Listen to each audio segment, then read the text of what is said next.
That's my story. Yeah. Oh. And I'm sticking to it. Glad to be entertaining. Oh. I'm not gonna lie, I forgot that we had the league stream up from last week, so I was watching that and immediately switched to live. Oh shit, we did do a little bit of a league stream, didn't we? We did. Hey, welcome to this week. Sorry we couldn't make it last week. I had some audio issues. Yep.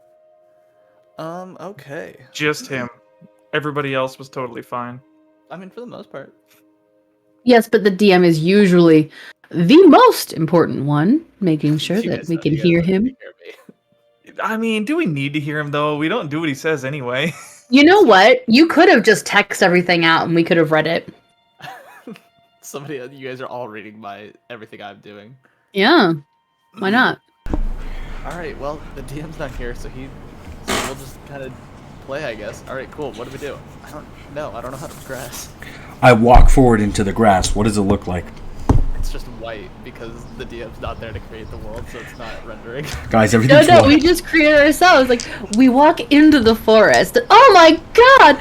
Well, would you look at that? It's a huge bear coming at us. We're gonna have to fight the bear. Oh no! Oh, shoot. Or like, I'm walking into the forest. Oh look! It's a portal to the plane of waste! Oh my god! And that's why we don't play when the DM's gone. 75 chimeras. I want to fight 75 chimeras. You want to fight 75 chimeras? You can't even fight one chimera! I'll watch you. I'll watch you fight 75 chimeras. I'm down to For go sure, down. for sure. I'll go down Like swinging. all at once? Or like, are they waiting in line? All at once. Wow. I think it'll take you like 0.5 seconds to die. It'll take him at least No, 6, I mean, assuming he doesn't go first. I mean, yeah, for the most part, I mean, he could fight one for a couple of rounds. Probably. Let's go. That's all you need. But One. Wait. no, because I mean, it does 3 attacks, but that's assuming that they all hit and they all do like high damage. When do I get my god's help? You gotta be like level 9, I think? Fuck. Okay, never mind. I don't want to fight 75 chimeras yet. Until I can do my god wish. Like, God, make me as powerful as 75 chimeras. Channel divinity. Yeah. Not channel divinity. What is it? Divine something? Intervention? Divine intervention. Yeah, divine intervention. Invoke the divine. God, intervene! Please! God Pop opens the clouds. He's like, man, I don't know what the hell you're getting into. I'm out of here. Ow! I can't wait for you to just use that straight up wrong and it doesn't work. I'm gonna use it for the dumbest shit. I'm ready. And then it'll work on the dumbest shit, but then when we actually need help, it'll be like, God's gonna say. Describe the assistance you seek. Be me a god. Okay. So I'm gonna give you a fair warning. Yeah. My eyesight is not the best. I'm still pretty blurry. Oh, you guys have no idea why I'm even telling you. I had a corneal abrasion. Oh. So You hurt her eyeball. yeah, my eyeball went boo boo, and so Do you still have your eye patch? I do. Put it on for the pirates themed ship No. adventure. You have to wear the eye patch. Put it on. No, Stop being lame. Put it on. don't want to. Maybe after intermission. Okay, after intermission I could take that. As long as we're still on the ship. Like, while you were on your parents' ship, you have to wear the pirate getup. I want to fight. Can we fight one sea chimera?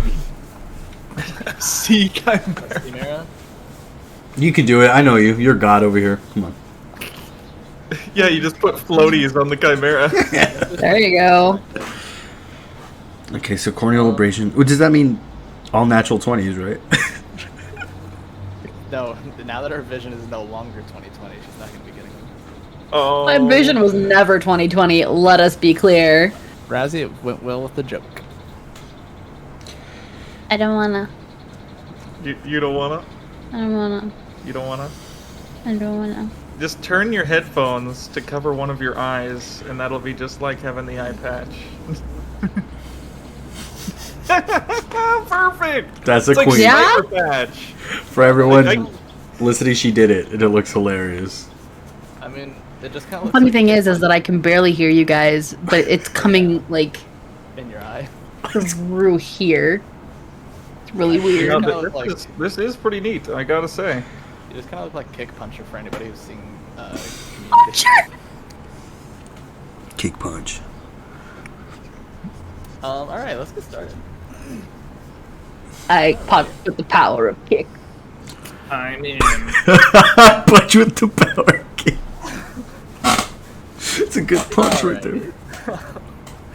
After taking Vincent from the scene of the academy and Effie trying once more to convene with Oz's Grove one last time, to hear the last remains of his voice dissipating as he's seemingly giving some kind of instructions, the rest of the students are seemingly retreating to Maverick's home for the time being, offering it to the family, offering it to the party if they're ever in town.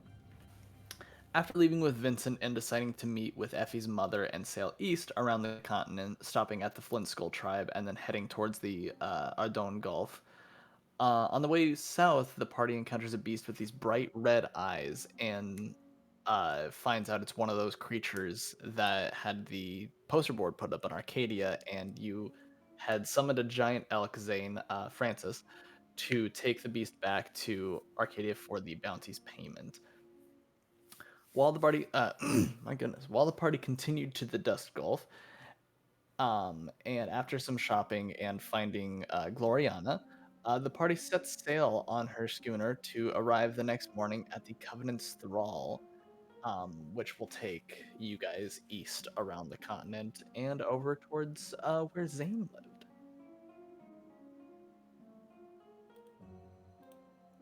So, for this, we will go here. Oh, that's a good looking ship. That's our ship right there. It's my home. And as you guys are kind of going forward towards the Covenant's Thrall, everybody, you see the entirety of the crew just kind of up and waving across the ship. The captain's kind of, being his stoic captain thing and kind of looking over and makes eye contact with you for a moment. Effie kind of gives a wave while he is still kind of at the wheel. But yeah, eventually you guys come up and they just kind of set the schooner up against the ship so that it will kind of almost tow with it while they're moving.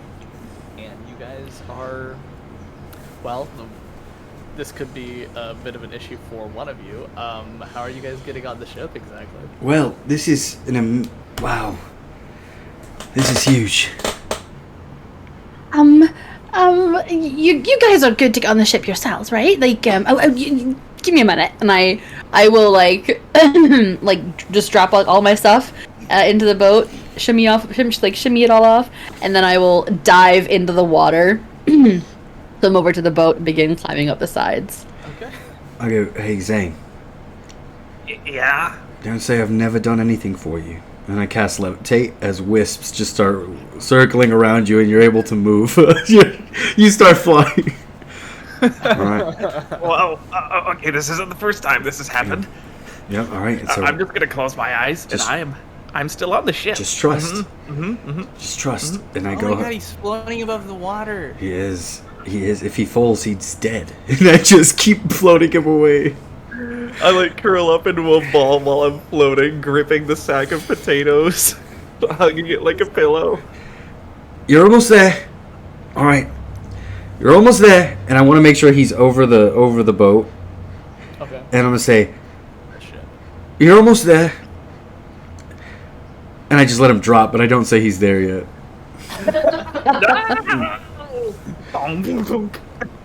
You land on the deck of the ship, and when you kind of are hugging the potatoes and just kind of slowly open one eye, you see a tall half-orc standing above you, just kind of looking down on you. You remember Imran, the first mate, and he just kind of shakes his head for a moment. Still afraid of the water, then? For good reason. There's a lot of monsters out there. Yes, and the water itself is the greatest monster of all. Oh shit. He just kind of leans down, kind of grabs you by your shoulder, and then one kind of underneath your other arm, and kind of puts you up and sets you up straight. You on the ship now? Roll. Yeah. I suppose so. And he kind of like stands up and you're able to kind of open your eyes and look around just as you see Effie climbing over the over the wall of the ship and sprinting over to her mother, and her mother just kind of runs over to her and grabs her in a big bear hug, even though she's not a bear. I mean, if she was a bear, that would. Big Triton hug. Oh my god, Mum, I'm so happy to see you. How have you been? Oh, I missed you so much. Ah, I missed you as well. And by the way, like as they're talking to each other, you can't understand a word they're saying. For those who have heard Scottish or Irish people speaking to each other very quickly, it's just pretty much a lot like that. It's like Scots, like the language. Like you can make some of it out, but most of it's just unintelligible. Are you gonna have to tell me everything about what you did? I know. I got so much to tell you. I don't even know. To me, oh my gosh, I gotta tell you about Satine. Satine found me. She fucking what? She did. You fucking what? We'll talk about it later. Yeah. Right. And I run back over to the side of the ship, and I throw down the rope ladder that we have for Eric. Yeah. Oh, look at there it is. Just remember, Vincent. Always be nice enough to be bearable, but not nice enough to be lovable. Let's go. And I throw him in the water. He just immediately uses his little rig and Ah, damn it! Ah, just enough to be bearable, and climbs on the rope ladder. He God. just kind of steps on the deck. Everybody's kind of looking at him for a moment, and he just kind of goes, "I'm Vincent," and everybody just kind of goes, I'm starting to love this kid. And I go jump in the water. Start swimming.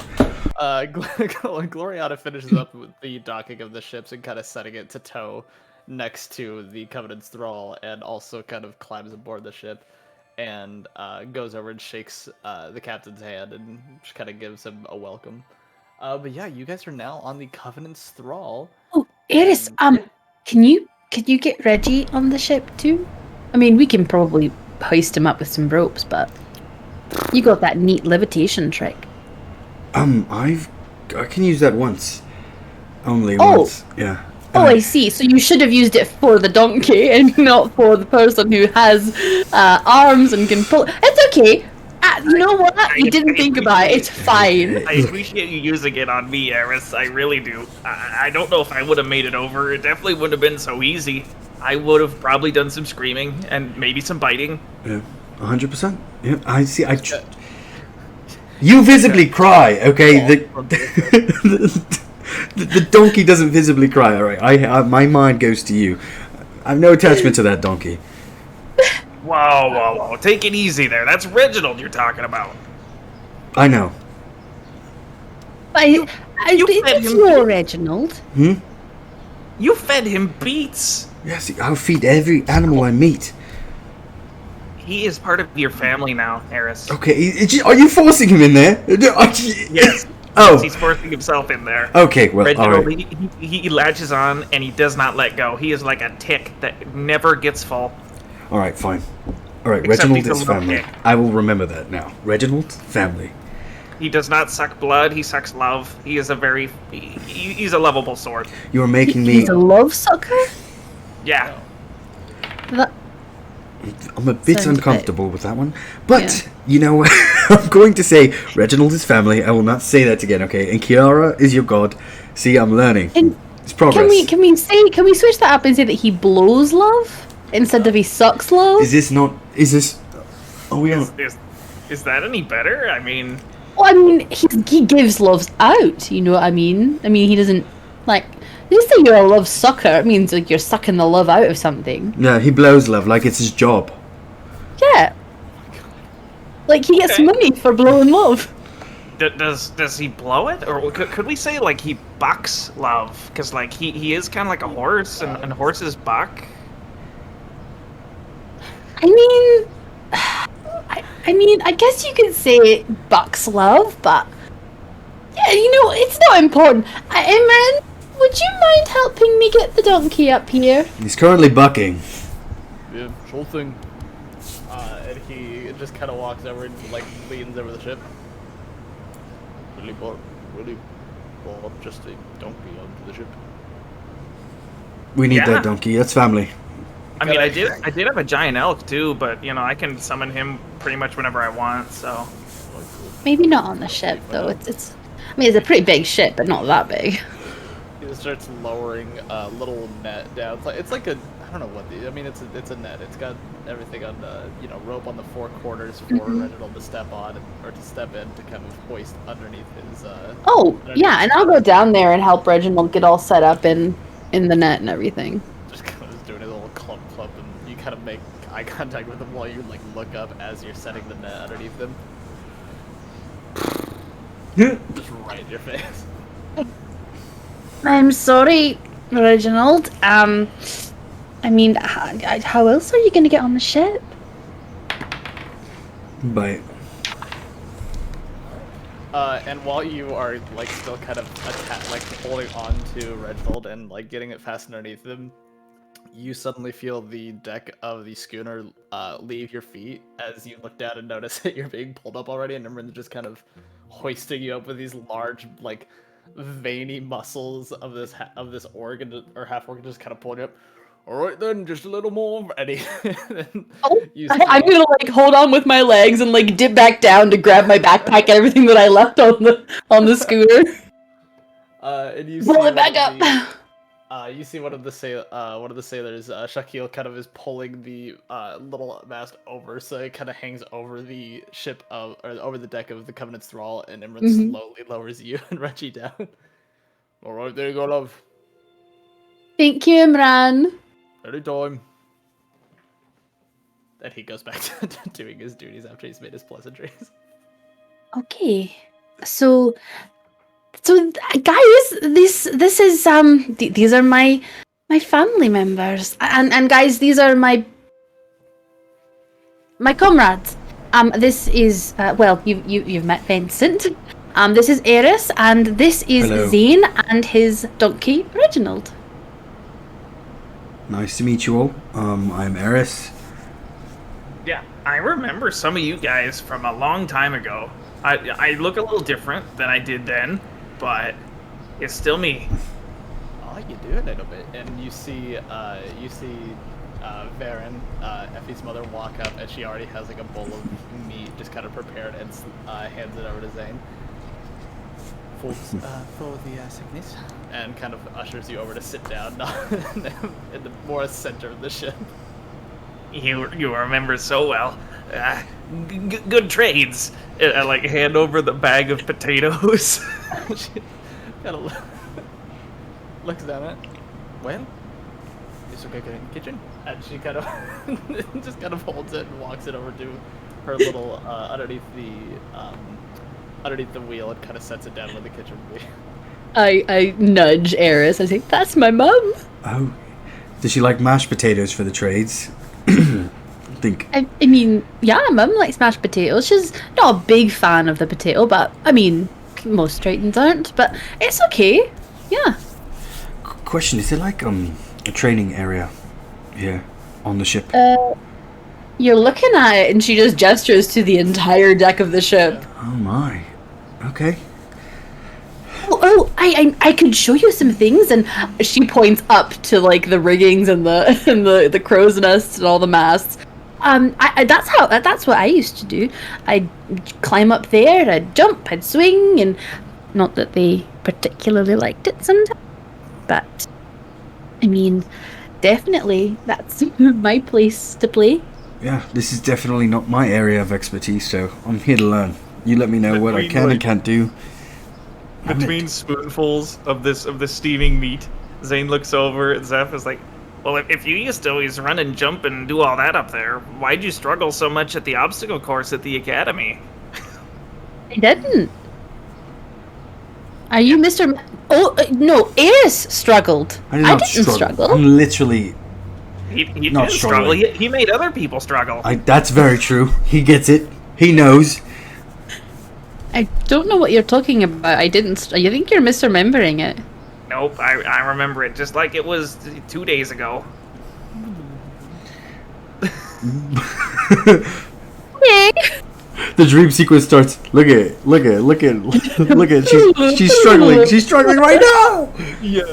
Zep's over there like, I can't possibly climb. It's too tall. Next But like, no, like for serious, like I didn't struggle. I don't recall any of that. Honestly. I do recall. I do. She's like, I did it pretty well. It just depends on what your definition of struggle is. Like, if you compare her goodness to, like, Mel did not struggle. But she's a monk. Okay, well, yeah, if you compare anyone to Mel, everyone struggled and Mel excelled. Yes. I would We never. all struggle. Never struggle. Especially me. I fell off a building first try. He's just comparing you to his girlfriend. Ding. Oh, Ding.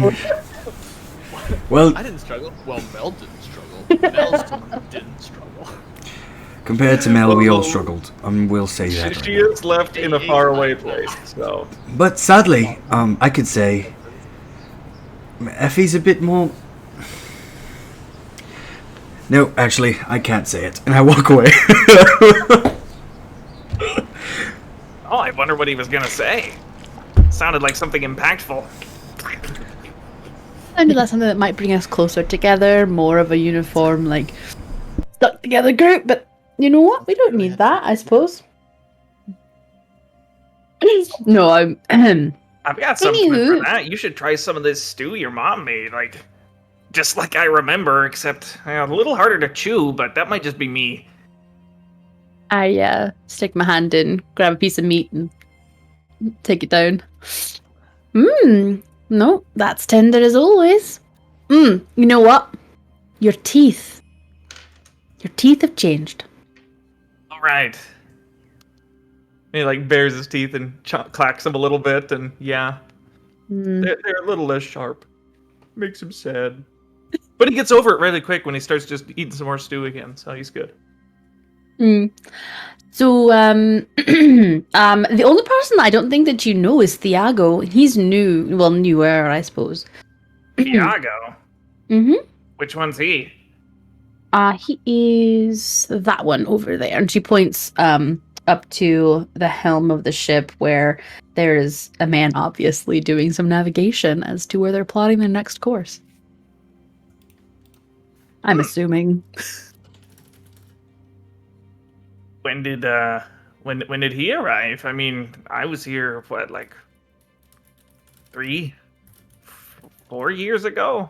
4 years. Yeah, he arrived shortly after you left. Mm-hmm. He started 2 years ago. Oh, Right after you left. well, no wonder I didn't meet him then. Is he nice? Think so. Yeah. He. Gonna be too much power here. Let me see. How do I explain it? He is not a terrible person. Okay. But he's got a little bit of a snarky attitude. Snarky attitude. What, like you? Like me? I'm not snarky. No? No. Oh, like Why do Aaron. you think I'm snarky? As you guys are having this discussion, Eris is snarky. you see Eris tying rope around his waist and tying rope around Vincent's waist, and they're just sitting at like the back of the boat, and we're just tying rope to each like. So look, Uncle Zane says we need to have some training. This is what I'm gonna call tugging. We are going to jump off this and see how long we can swim behind the boat, and when we can't swim anymore, it'll just tow us. And then when we're done with the day, we climb right up. And we're going to do this once a day. What do you think? We're gonna do it all day? No, just once. Just once. It's going to be for like 30 minutes. Because I don't know how this is going to turn out at all. But we got our rope. We're safe.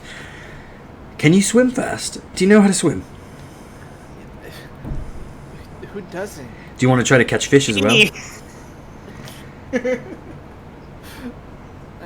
I don't know, I can't go. Hey, come on. Why aren't you happy about this? Zane said it would give you structure. Structure. I don't know how to catch fish. Structure. Okay, is this something you want to do? swim behind the boat. I can swim. You want to do that? Yeah. Okay, I want to make sure.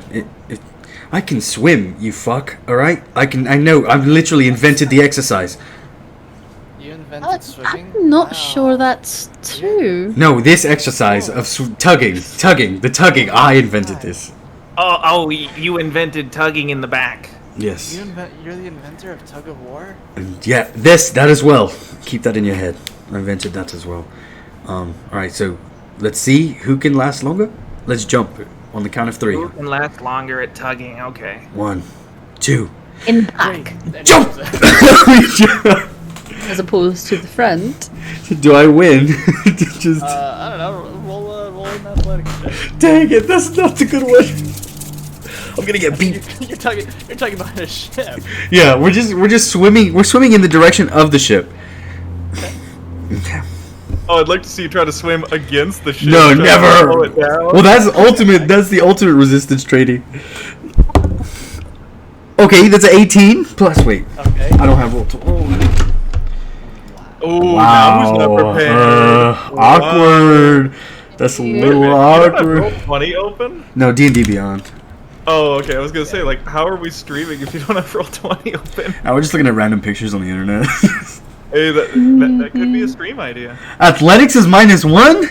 17. Oh, Okay, he's a literal child and rolled an 11. Get wrecked, kid. I'm your dad. He's just kind of not sure that's appropriate. he's just kind of trying to swim and he's struggling a little bit. You can tell, growing up in a landlocked city, he probably doesn't actually do a whole lot of swimming. It's Does okay. it look like he's struggling? Like, Yeah. okay, I'm gonna jump in and just sort of like get like behind him to like push him to make it look like he's actually like going farther if I can. I mean, if you want me to make it athletics, I totally will. Yeah, go ahead and make an athletics. Make it look like he is at least keeping pace, if not exceeding, with Eris. Everyone wants to bring the man down. Let this boy learn his lesson. I don't want to bring him down. Let I him just drown. 18. 18. Yeah.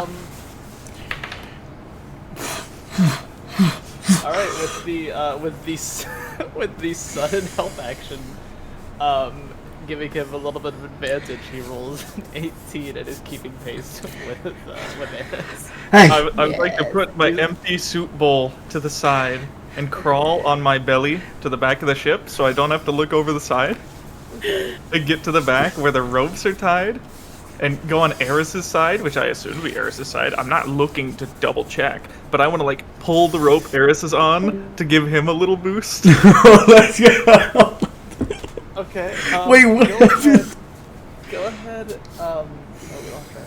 Yeah. Razzie's gone. Let's She's see. done. Oh, Razzie's back. She's She's gone, alive. Eris, odds or evens? Evens. Evens. Okay. Logan, go ahead and roll me just a DC 20 or just a D20. That's an 11. 11. You start pulling. You kind of not without looking. You just start kind of pulling on the rope, and Eris, you see. You see Vincent going even further. Oh my god. That man's a speedboat. Oh, He's yeah. just kind of like this newfound confidence. He's just chugging along. Oh my god. I'm like, Vincent, you were lying. Good job. Good job. doing it. I'm Good doing job. And I just start swimming on it. I guess I gotta catch up to you. And I go as hard as I can. How long are you doing this for? A full half hour? No, this is little sprints. So I mean, at certain points we'll be chilling and getting Okay. like so. The point is to get tugged along around the boat, and then at certain points we're swimming to catch up, and then at other points we're just laid down. Yeah, lollygagging. I'll just stay under the water the whole time. And like if Vincent like looks down at me, I'll just like put my finger in my mouth like shh, don't tell. It's a good job. You swim very well. Your form is a bit off, but for some reason you're like moving way faster than I ever could with each stroke. I'm just really. This is how we swim in land. You sure you're not cheating? why would I tell you if I was? You know, you're really learning well, and it's making me happy. But I'm also suspicious of you. Okay. Oh man. All right. Let's Roll just. Hey, Eric, go ahead and roll me a perception check, Aris. I'm down. Let's see. 17 plus. Okay. No, wait. Plus perception is plus 2, 19. If you'd like to hide, you can try to roll me a stealth check. I'll give you advantage since you're underwater. That'd be a little difficult to see. In your natural habitat. 24. 24. You don't see anyone but Vincent in the water with you, but you do see Vincent. One of his hands kind of goes out, and the rope kind of shoots out from his ring, and he kind of pulls himself along, hitting the ship and pulling forward. Remember, if you have the opportunity to cheat and you don't, you've cheated yourself. All right? Well, yeah, that's swimming 101. Yeah. No, that's not just to swimming. It's with everything in life. All right. If you find a way to move forward, and you don't move forward, you've cheated yourself. You get me? You guys do this for the next half hour. Yep. Kind of pulling yourself along, getting up on the back edge of the ship, and then kind of waiting and sitting for a little bit, getting some rest in, and then continuing with another sprint, doing this for about half an hour. Vincent is just like thoroughly exhausted. He is like to the point where he's just kind of like, like as he's sitting there on your last little, the end of your last little sprint, he's just kind of dozing off, almost nodding back and forth, and then he just kind of and leans up against the ship and kind of passes out. Oh man. I put him on my shoulder and I try to climb up. Let's get this let's get this kid to bed, and I go and I put him to bed. I'll swim to the opposite side of the ship, climb my way back up, and find out, I guess, first how Zane is doing. Make sure he's okay. Zane, did you crawl in that half hour? Did you crawl back? Zane's a real friend. You know, I'll help pull the rope, make sure the Eris gets up. You know, and then I will be crawling back after he is pulled upwards. I'll be in the process of crawling. Yeah, in the speed in which you get back, Effie, and the speed in which Zane is crawling in his full armor. You see him. He's, you're almost there, Zane. You're almost back to the mast, but you kind of look up and see Effie kind of climbing overboard the ship, and Effie, you see him just kind of crawling, and you kind of, oh, okay. I don't know how you can just go swim in that place. This is awful. It's really not. I mean, I wish you'd let me take you down there. Yeah, maybe when I'm dead. No, not when you're dead. Ocean funeral. I mean, seriously. I wish there was a way that I could stop being so terrified of this giant watery hellscape, but I can't. Zane, I'm going to tell you something that I think you need to hear. The only way to not be terrified of it is to get in it and experience it. Oh, okay. So you're saying that if I'm terrified of dragons, the only way to stop being afraid of dragons is to be swallowed by one? Because that sounds like that's the thing I'm afraid of happening because it's a deadly thing. You know, it's a warranted fear. Okay, but what if I could make it so that you could breathe in the water? Well, I mean, yeah, Eris got me a potion for that. Oh, exactly. It can't hurt you then. It can still hurt me very much. You know what seawater does to exposed metal? You know what I am? I am exposed metal. So take off your metal. Oh, and then be prey to the denizens of the deep that want nothing more than to dine upon my tender flesh? Okay, I'll go down there. I'll scout out the area, make sure that there's no beasties that's going to come get your tender flesh. Take off your armor, we'll go for a little swim. I don't know.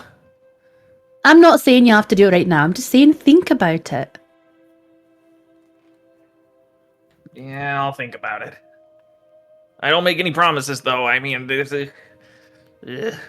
I'm not expecting any promises, okay? It's just an offer from one friend to another. Right. Or rather, and she puts a hand on his shoulder. one tribesman to another. Yeah. Hey, wait a minute. Your hands, but you've got seawater on your hand. No! He like takes the armor piece off his shoulder and starts scrubbing it. Sorry about that. I mean, I appreciate the sentiment, but you gotta be careful around this stuff. It just eats metal. You know, you should look into getting some like magic armor that won't rust like that. He stops scrubbing immediately and looks up. What? You know where I can find magic armor? I mean, not necessarily right now, but I mean, I'm sure we'll find some place that can do some sort of magical glaze or something like that to make your armor non-rustable. Magical glaze. Huh. I wonder what would happen if there's like a big pot of that magical glaze stuff, and then I just like jumped in. Would then I be unrustable too? I would love that. You already are unrustable. Lies. You can't get rusty. I can get very rusty. You're not metal. No, not technically. Exactly. So you yourself can't get rusty. You see Eris come up. Well, that training put him to sleep. He's in bed right now. Yeah, it was very tiring. Training. That's more like torture, honestly. Like, you dragging him behind a boat in the water? Why would you do that? For training. Conditioning. Were you training his fear? No, he's not afraid. Well, then he's dumb. Oh, well, well then, okay. Well then, he's a fucking idiot. Oh, yeah, I'm sore as well. Like, I spent half the time feeling like I was trying to keep up with him. I couldn't believe it. The kid could swim. Yeah. It's like... Eris, yes. I have to confess something to you. What's wrong? I watched the whole thing. He did it all by himself. He was so fast. Yeah, I was telling him about, he said he was using his ring. And I was like, well, if you're not cheating, you're not doing it right. I just didn't know how to cheat, or else I would have been cheating the whole time. So, he's learning. He's a good boy. All right. Yeah. Where'd you put him to bed at? I have no idea. I just asked your mum where I could lay him down. Oh, she probably put you in the spare cabin then. Oh yeah, so I laid him down. But I'm ready for you to teach me a couple of things about the boat. Just let me know what I can do, because I've got some more training to do. Oh. Okay, so here's the thing. If you're going to climb the riggings and be up on the masts, you may want to wait until like sundown or something, because they really like to be able to not be bothered when they're getting ready for everything to, you know, when they're getting ready to go to bed, basically. However, and I look up, Imran and Thiago, is Captain Vang up? Yeah, he is at the wheel. He's doing his kind of shift of navigating, or just not necessarily navigating, but maintaining course. Are they particularly paying attention to us?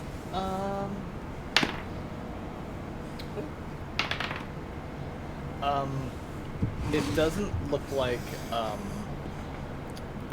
you can definitely, you look up and you make direct eye contact with Vang.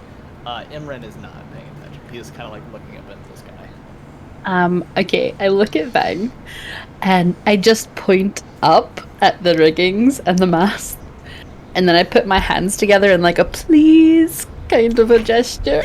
Roll me a persuasion with advantage. Okay. 17 and a 15, so I'll take that 17 plus 2 is a 19. You see him kind of just kind of smile for a moment and kind of close his eyes almost rolls him a little bit and gives you a nod. I like kind of punch Eris in the shoulder. Let's go. Okay. And I want to take him through like, you know, like the routes of the riggings and the masts and show him like the best handholds and footholds and like the ropes that you can swing on and the ropes that you can't swing on and the places that like you can put all your weight on or places that you can only like, you know, very, very briefly like jump to. And he's paying attention. He's. I definitely want to roll to see how much I can intake because I'm gonna be using them during fights if there's fights. Yeah. I'm basically mapping out where I can run right now. Find the exits. Yes. Go ahead and just roll me a history check to see how well you're kind of like how well you'll commit this to memory. Okay. So 15 plus history.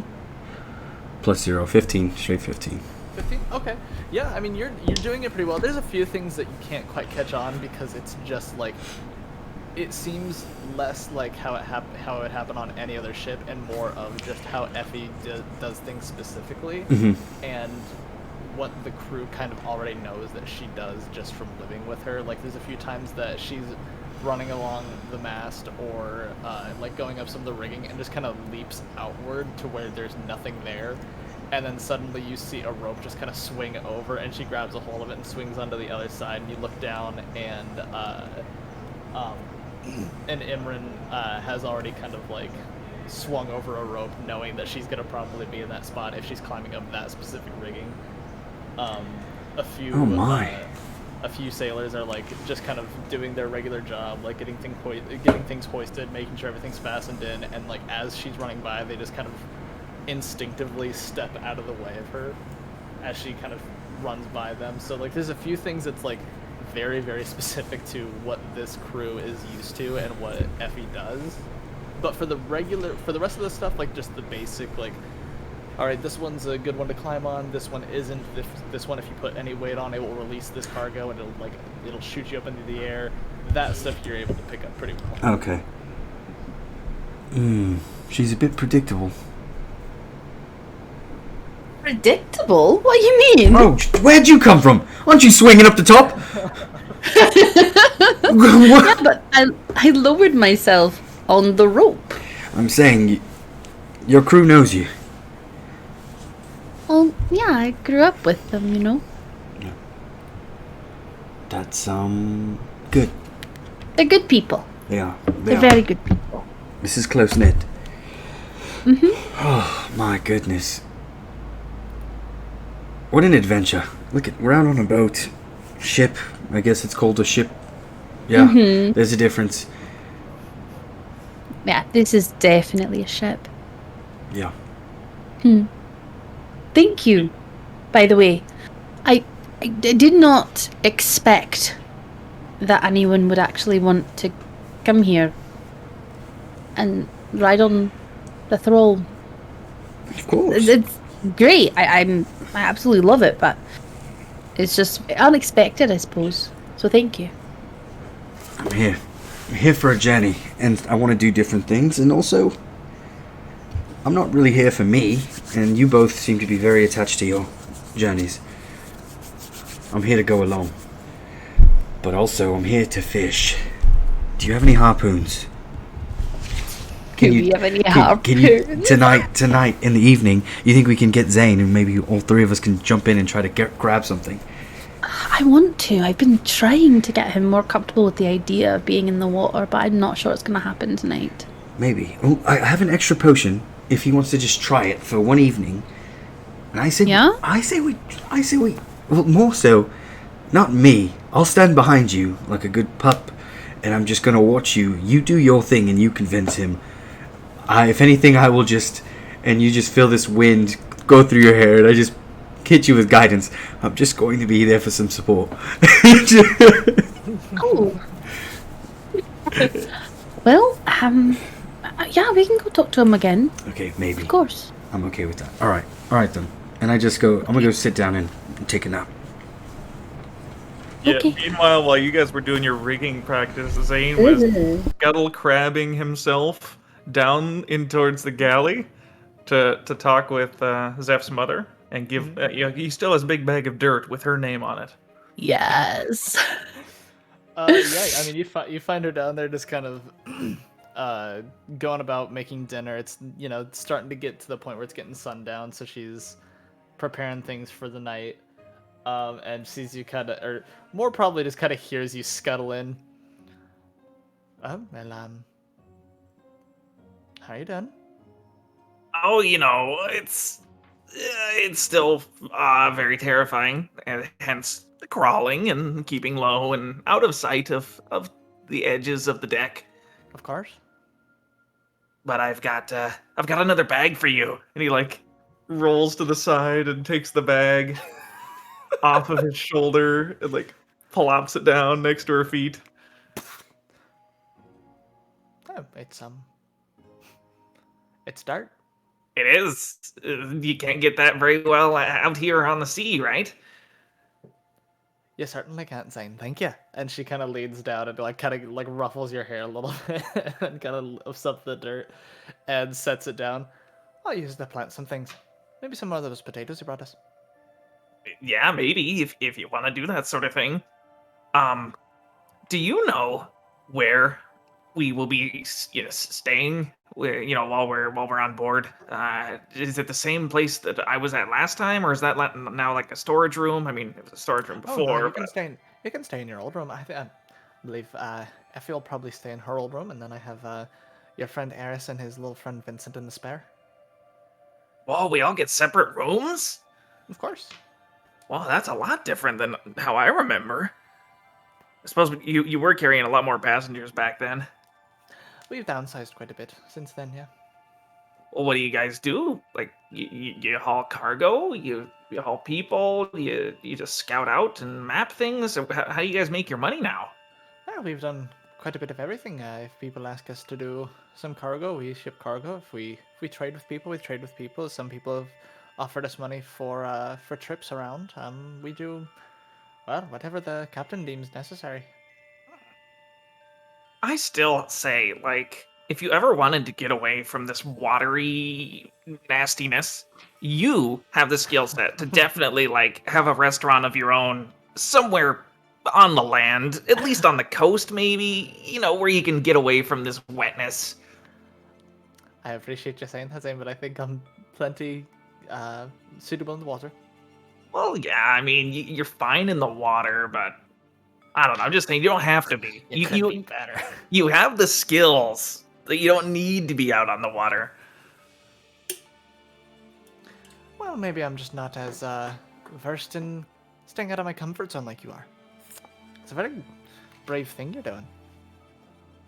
I don't feel very brave. You're on a ship in the middle of one of your biggest fears in the whole world, aren't you? Yes, and I'm crawling around like a beetle, trying to avoid looking at anything that reminds me of that fact. But you're still here. Now tell me how that's not brave. Oh, maybe it is. Huh. Your daughter was trying to convince me to go in the water. That's a bit much. When you're ready, I think you should too. But work up to it if you have to. Well, I don't think that you and her really understand the gravity of the situation for me. Like, you both can breathe underwater, right? Mm-hmm. See, we have a potion that can get me around that issue. So that's the beginning, I guess, is not dying immediately because of, the hostile environment. But also, you guys are used to the water. You're like born in it. You swim in it for fun. The only time I even come close to water is to drink it, and even then, I have to close my eyes sometimes.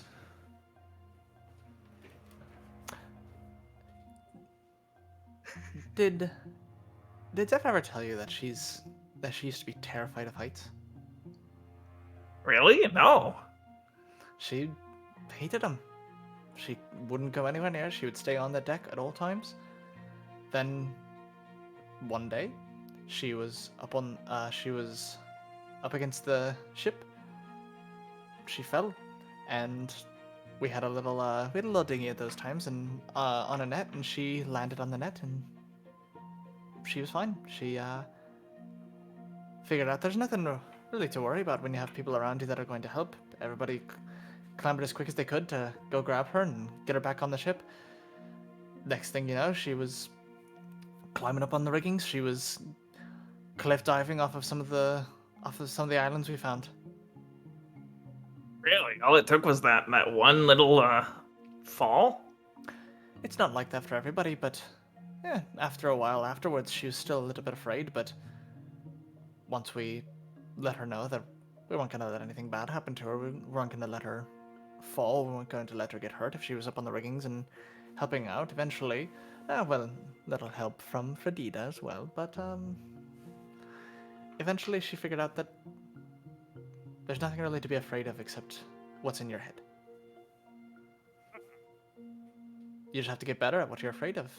She wasn't so good at climbing at first, so she was afraid of falling, but then she got good at climbing on the rigs. She never fell again. Okay, so you're saying that since I'm afraid of the water, I need to train something that'll help me in the water before I'll be able to face the water. No, but if you need to. Okay, because, like, I can't really swim. I mean, I kind of can. Try swimming in shallow areas where you know you can touch. I don't think this ship is likely to be in a shallow area anytime soon, unless I'm gonna go, like, down in the bilge. Yeah, we'll have to see. Oh, okay. Well, the first things first, I'm not likely to be doing any swimming while I'm wearing all my armor. Maybe that's a good first step. Yeah, I really don't like taking this stuff off, but... Then, if anything, we could just set a net real low in the water, and you could sit in the water while we're sitting on the net. Yeah. It's a good time. It's a good way I relax sometimes. Okay. Maybe that could work. It's like so long as they're not like... So long as there's not like a big shark or something that you're just like throwing me down in there and it's gonna think I'm bait. Oh, of course not. We'll kill it long before it gets to you. Oh, really? And then we'll cook it up. Oh. Okay. Maybe I could be bait if it meant having a lot of tasty meat afterwards. That was mainly a joke, but if you're open to it. Okay. Well, I don't know if we're going to be doing much of that tonight, but... Oh, you should get your rest. You've had quite the journey, I hear. Yeah. I can take the first step, though. One piece at a time. I'll wear less of this armor. Yeah. It looks cumbersome. No. Whatever you have to tell yourself, Darian. She kind of pats you on the head again and kind of turns around to start cooking again. This conversation has been my life. I will scuttle myself back out of the galley and see if the other two are around. But the goal is to check on them, and if they're not doing anything, then to scuttle myself down to where I stayed last time and remove the shoulder pauldrons of my armor. Oh my gosh. Are you stripping? Can I get there after he's removed his shoulder pauldrons? Yeah, absolutely. Okay. You know Because where you are. as soon as he guidanced me, I would have gone to try to find. Yeah. And I'm following behind like a good little pup. Yes. I'll just on the door. Knock, knock, knock. Yeah, I mean it's not even latched. It does just go- opens up. Zane? You see him like laying on the floor, rustling with a strap on his shoulder. Are you okay? What are you doing down there? I'm growing, but not like last time. Growing in the head, but not like the head, but like in the head. Why are you giving me such Danny DeVito vibes? Is your brain getting bigger? He's progressing. Like in Yeah. Oh, you're Yes. making progress. How so? character development.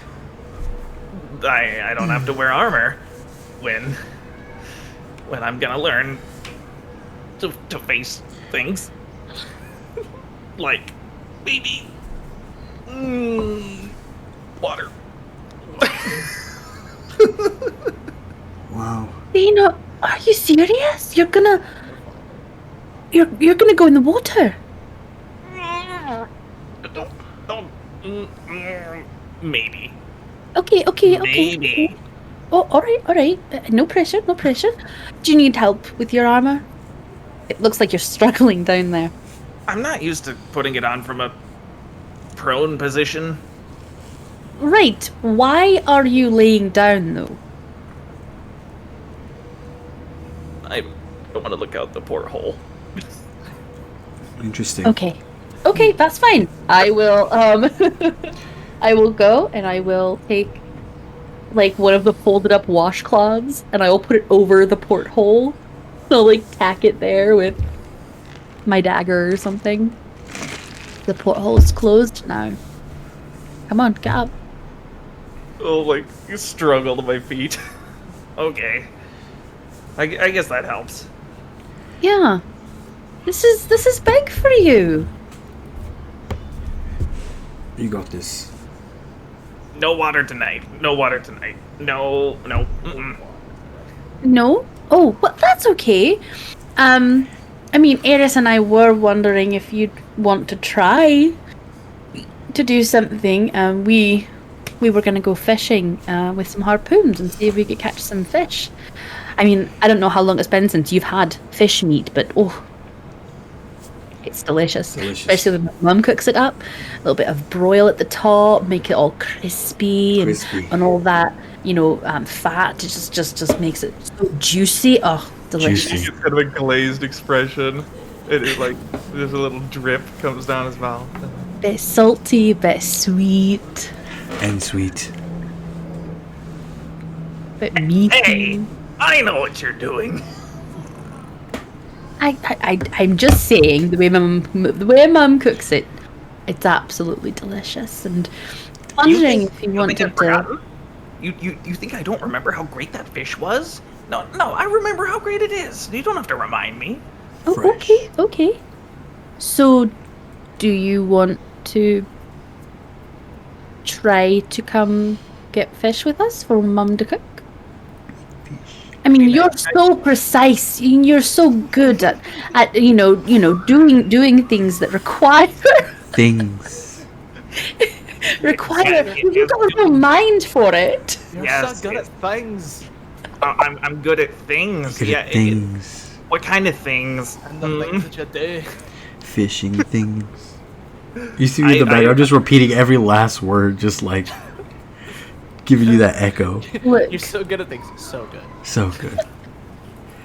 all I'm saying is that you've got a mind for, for the prey. Prey. Where they're going to be, what they're thinking. Yeah. I think you'd be a real asset to go Asset. harpooning. I mean, I did talk to your mother earlier about how I might be good bait if it meant getting a lot of food for not just me. Mother. What kind of creatures do you expect to be harpooning, though? Like, harpoons, they're only for, like, the real big fish. The ones with big teeth. That's not entirely true. We do have tiny harpoons too. But if we were, to catch something, I mean, when I was down there before, I saw evidence that there might be a pod of whales nearby. We might get, some whale, which would be great if we could get some blubber. Make sure our oil you know, our lantern oil is stocked up. You know, I don't know exactly how low they are now. I should ask. What kind of evidence do whales leave behind? I mean, it's just a bunch of water. What? They go, oh. Oh, Eris, they went, oh. How do you know there's a whale nearby out in the distance?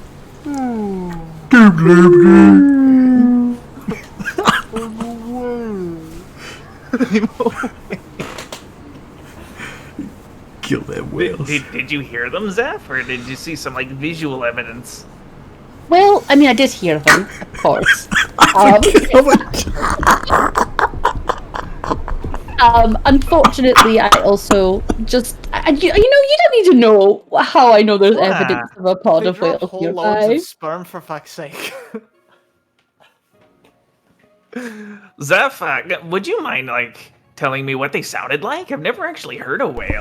Oh Is it like Eris said? I mean, basically, actually, Why don't you give your rendition of it? Maybe it's a different type of whale. I mean, different whales sound differently, of course. I mean, you've got your standard, and then you've got your, you know, I mean, this really depends on what sort of whale you're looking at. I love the look on your face as you're making the noises. And then, like, we don't get the sound because the microphone cuts out. So Oh, you're going, like, no. Nah, that was pretty good. It's, there you go. A little bit of a squeak. you can't, you know, I actually did, it was pretty good, actually. Pretty much that you did hear. Okay, well, tell you what. I don't know as if I will be good to go in the water tonight. Or ever. Or ever. I don't know. But I could stand on the deck and be near the edge. And I could provide you guys toss down the harpoons for you to use if you lose one. Or maybe throw them at the creatures if they're near the surface. And I'm gonna be looking in the water to see if they're there. Of course, aerial support. That's a start. Yes, I might be able to do that. Maybe. That is so brave of you. We'll take it. Really, truly. But I'm gonna have to take out more armor because if I fall in, I'm gonna die. Yes, you will. You're not gonna die. You will not die. Armor or no, you're not gonna die. You will not die. Do you know who would be really good to ask about that magic armor, by the way? Who? Imran. Imran? Yeah. Does he have magic armor? No, but You can I think he comes from like a family of blacksmiths. Oh. I think. I'm not. I might be remembering that wrong, but I'm pretty sure he comes from a family of blacksmiths. Maybe talk to him about it. I don't know. Who makes magic armor? Is it blacksmiths or is it like wizards? I don't know. I mean, honestly don't know. We did the job for that one wizard lady who made the magic pot, and it was metal. Did she have a blacksmith make it, or did she make it? I don't know. I'm just saying he might be He's probably someone to ask. Yeah. Maybe So- I should talk to that new guy sometime too. I mean, Thiago? Okay. Diago? Thiago. Oh, Thiago. That's his name. Okay. Thiago.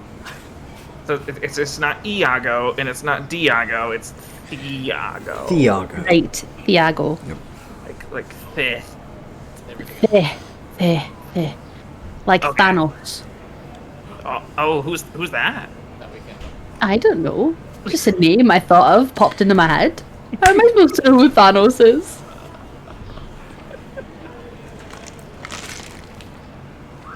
He'd Cease be a and part of desist the incoming. he'd be a part of the chromatic crew, though. He would. Chromatic. Oh my god. He's after my purple gemstones. Oh, that's who he is. He's Oh, that guy. Oh he's my the god. leader of the dwarves. Yeah, the leader of the dwarves is Thanos. He's trying to collect all the gems. I want them all. Oh, Not even the magic ones, just normal gems. I want every gem. There's a theory in killing him where you travel through his anus. And then you cast enlarge. And you break it open. well, that's disgusting. But effective. On that note, maybe I should take off another piece. Take out. Yeah, take it off. So okay, so you do that, and then Eris, do you want to do it when it's still daylight outside, or do you want to do it at night? At night. At night. Yes. Thanks, woman. Okay. I have no problem. Can't see at night. You I will don't be know able if to I- see. We'll have an hour. Oh yeah, you'll do the Yeah, thing. he's got that. Yeah, he's got that thing. Yeah, the thing. At night's when the I big won't ones come think. out. The big You're gonna fish. terrify Zane more because you can see deeper into the ocean. He gets a wide look on his face when you say the big ones come out at night. Like, what? Yes. Oh yeah. The big ones? I mean, they come up from the depths is what happens. They come up from the depths? No, okay, nope, never mind. I don't want to do it anymore. She was joking. No, There's it's fine. depths. No, The things that come from those depths are not meant to be up here. They are. Just that. No sea life. no, is but they good. come up for more oxygen and more, lighter, like less Because Tender flesh. crushing pressure. remember, No. even fish can drown. They must come up. That's not what I'm talking about. They just Even the fish can drown? Yes, yes. I told you this is an awful place. I don't believe I'm helping. I'm going to step outside. yes, Eris, please do that. It is fine. Not even the fish are safe in that place. I mean, even if I can breathe underwater, I can still drown at night. This is awful. I didn't know that at all. You're not gonna drown at night. Listen. The ocean is a vast and wondrous place. Do you know that there are lakes in the ocean? You don't want to go there, but there are. It's a wonderful, very cool place. I mean, I don't want to go anywhere with the ocean. What's so wrong about the lake? You're trying to tell Zane there's water in water. Yeah, there's lakes under the ocean. That's like double wet. No, it's they're just incredibly salty, is all it is. Oh, even saltier. Yes, like you think salt water is salty. You've not seen salt water. I've seen eels not flying, but swimming by. And then what? Okay, you don't want to hear about this. Okay, What happened to the eels? the point is, Zeph, what happened to those eels? he came back up and he's fine. Okay, he swam fine. away. He's perfectly fine. I'm rolling an insight check. That's a 17 on the die. Is the eel okay? I don't know. Zane. He didn't. Okay, she didn't lie, but she's hiding something. You can probably tell. What are you hiding about the eels? Look. Zeph, just tell me what happened to the eels. I gotta know. What happens if the eel goes in the salt water? The double salt water? The salt lakes under You have the ocean. experienced a teensy bit of toxic shock. You may have I don't know what almost. that is, but that sounds awful. Toxic shock? Like, is there lightning under there too? No, Poisonous of course lightning? not. No, it's just very hard to explain. Honestly, Was the eel okay after being zapped with the poison lightning? it's not poison. No, it's not poison lightning. It's but yes, Toxic shock. eel. Poison lightning. It fits right in with that hellscape down there. It does not conform to the laws of what should be.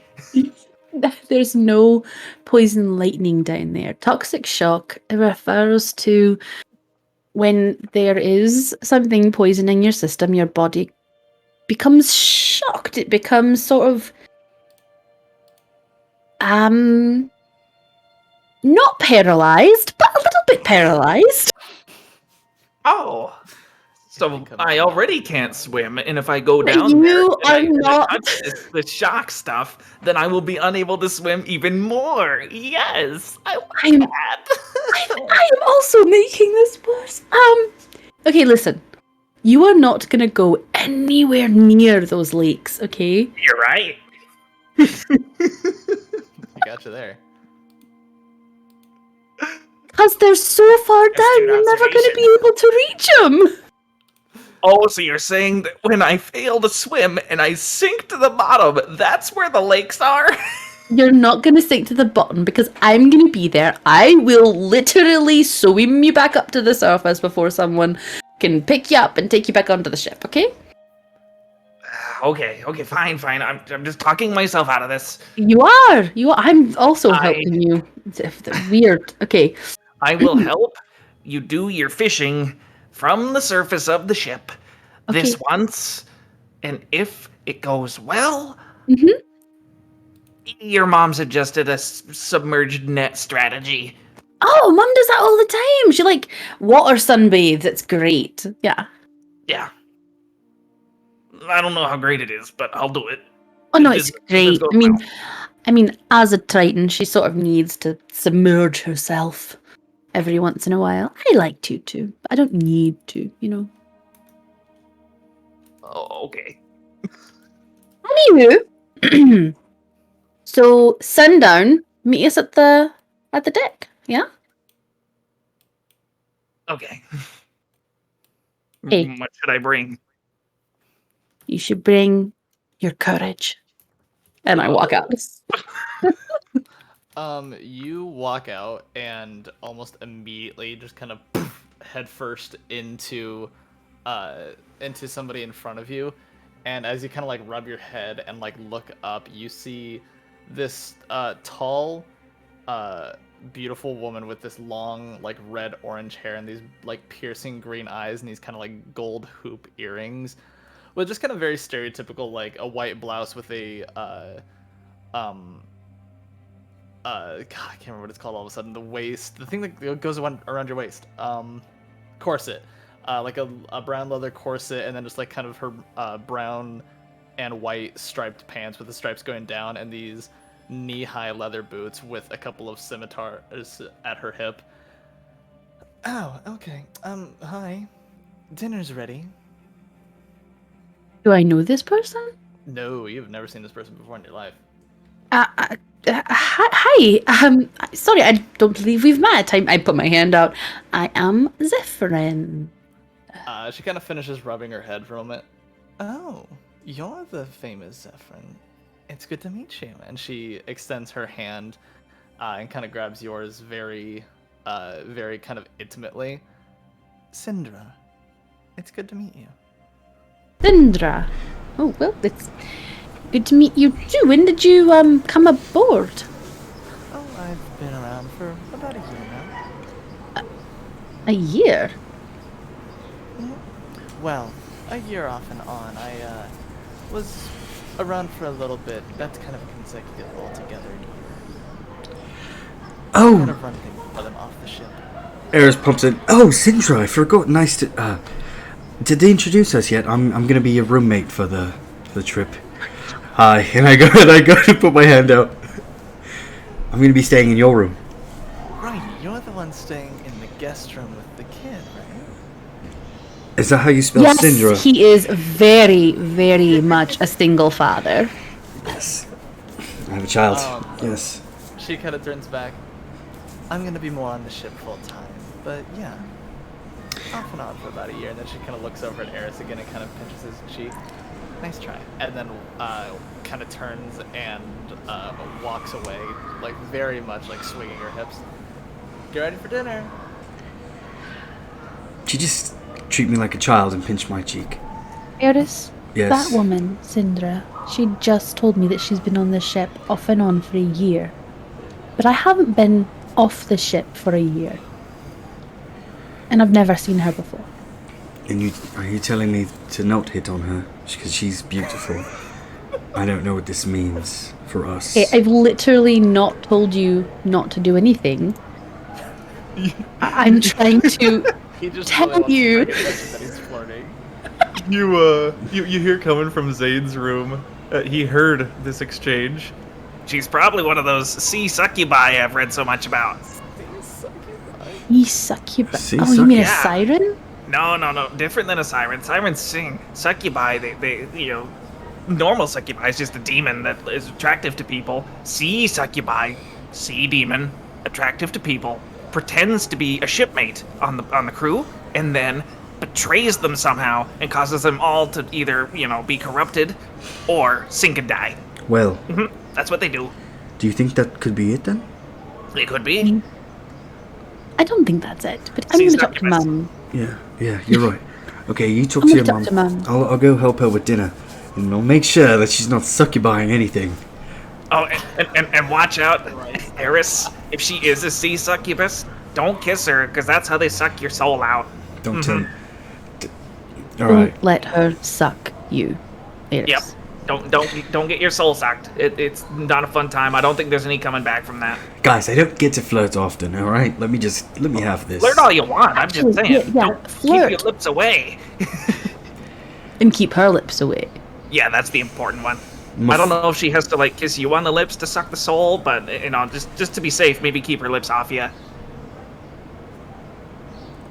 He looks But blank. I think it's a good idea that you Don't do understand. flirt with her a little bit. Maybe see if she tells you something differently. I don't know. Eris is staring blankly at the ground. Yes, I've taken all of this in. And I'm going to do my job. And he walks away. Don't forget, we are harpooning at. Okay, wait, okay, don't forget, we're Harpoon. harpooning at sundown.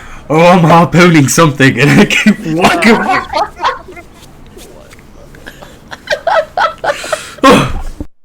I'm worried for that man. I think he's fallen for the sway of the sea succubus already. She's not a sea succubus. I'm sure she's not. I mean, Do you know? my family is very intelligent. They wouldn't allow a sea succubus on the ship. Okay. Tell you what. Next time I heard her voice, I have not seen this person. When I see her for the first time, I will use my Kiara given senses to determine if she reeks of succubi. And if she does, then boom, we know. And if she doesn't, well, then I guess all the stories I heard were false and wrong and made up by other ocean-fearing people like me, which there's no way that happened. Are you sure about that? Yep. Absolutely. I got those books from a library in a landlocked city, miles and miles from any source of water. It was actually in a desert. So, of course, they know. They know about the sea creatures that lurk in the depths, especially the sea succubi. Are you listening to yourself talk right now? I think that's the Ooh, problem. kind of hard not to with these fucking ears. They keep getting bigger.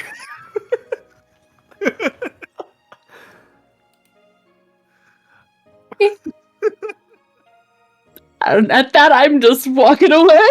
Okay.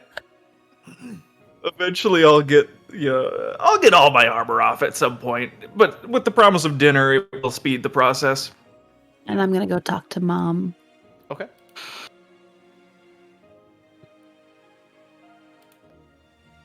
Yeah. I mean, you know where her kitchen is. I mean, Mm-hmm. I say her kitchen. It really is just her kitchen. There isn't a ship kitchen. It's your mom's kitchen. Yeah. Yeah. Yeah. She looks like she's preparing. Like, it was kind of towards the end of her done preparing food. She's kind of like putting things, sending things out, getting ready to kind of set tables and stuff, and get all that prepared. And she sees you walk in. Oh, hello there.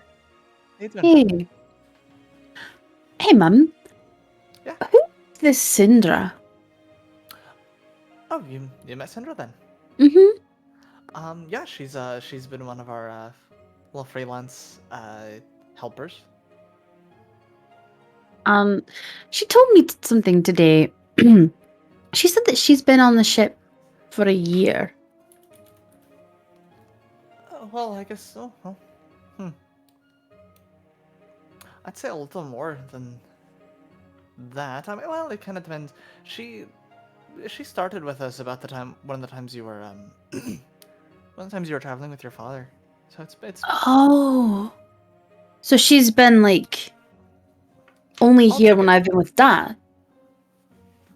not necessarily only when you've been with your father, but she's helped out a bit, and sometimes she's been here while you have been, but you've been sleeping or otherwise preoccupied, and she only some of those jobs she did, she only really came around for maybe 5-10 minutes at a time.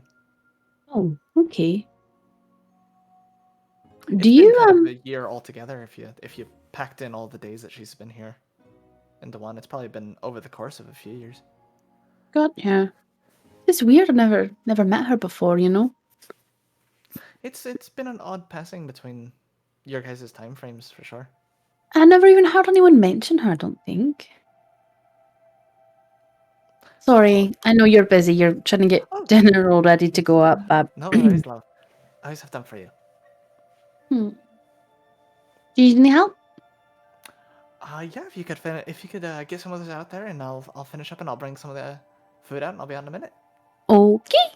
And I'll give her a kiss on the cheek, and I'll start taking food up. Yeah, sure. Yeah, I mean, you guys get out into kind of there's just kind of, there are cannons where where you guys are seated. There's a few people sat on the deck, so if you guys wanted to sit on the deck for the evening and kind of gaze into the stars while you're eating and kind of going through the ocean, you can. But they kind of do a little makeshift like long table beneath the deck where all the cannons are and everything. They kind of scoot everything aside so that people can fit. And Effie and Zane, this really isn't super new to you guys. You guys have helped to set this whole scene up before. But yeah, you have everything set up, and after a few minutes, your mom comes out, finishing up getting things ready, and kind of just rings this loud bell, which just has a slightly different tone than the alarm bell. It has kind of a higher pitched tone to signal to the rest of the crew who's not just directly around that dinner is in fact ready. Oh shit! I gotta get Vincent, and I run to go get Vincent up. Is he up? The bell's like you're kind of walking in as he's kind of like rubbing his eyes. What's that noise? It's time to eat, friend. Oh, okay. Let's go. Come on. Yeah, he just clambers out and is right behind you. Okay.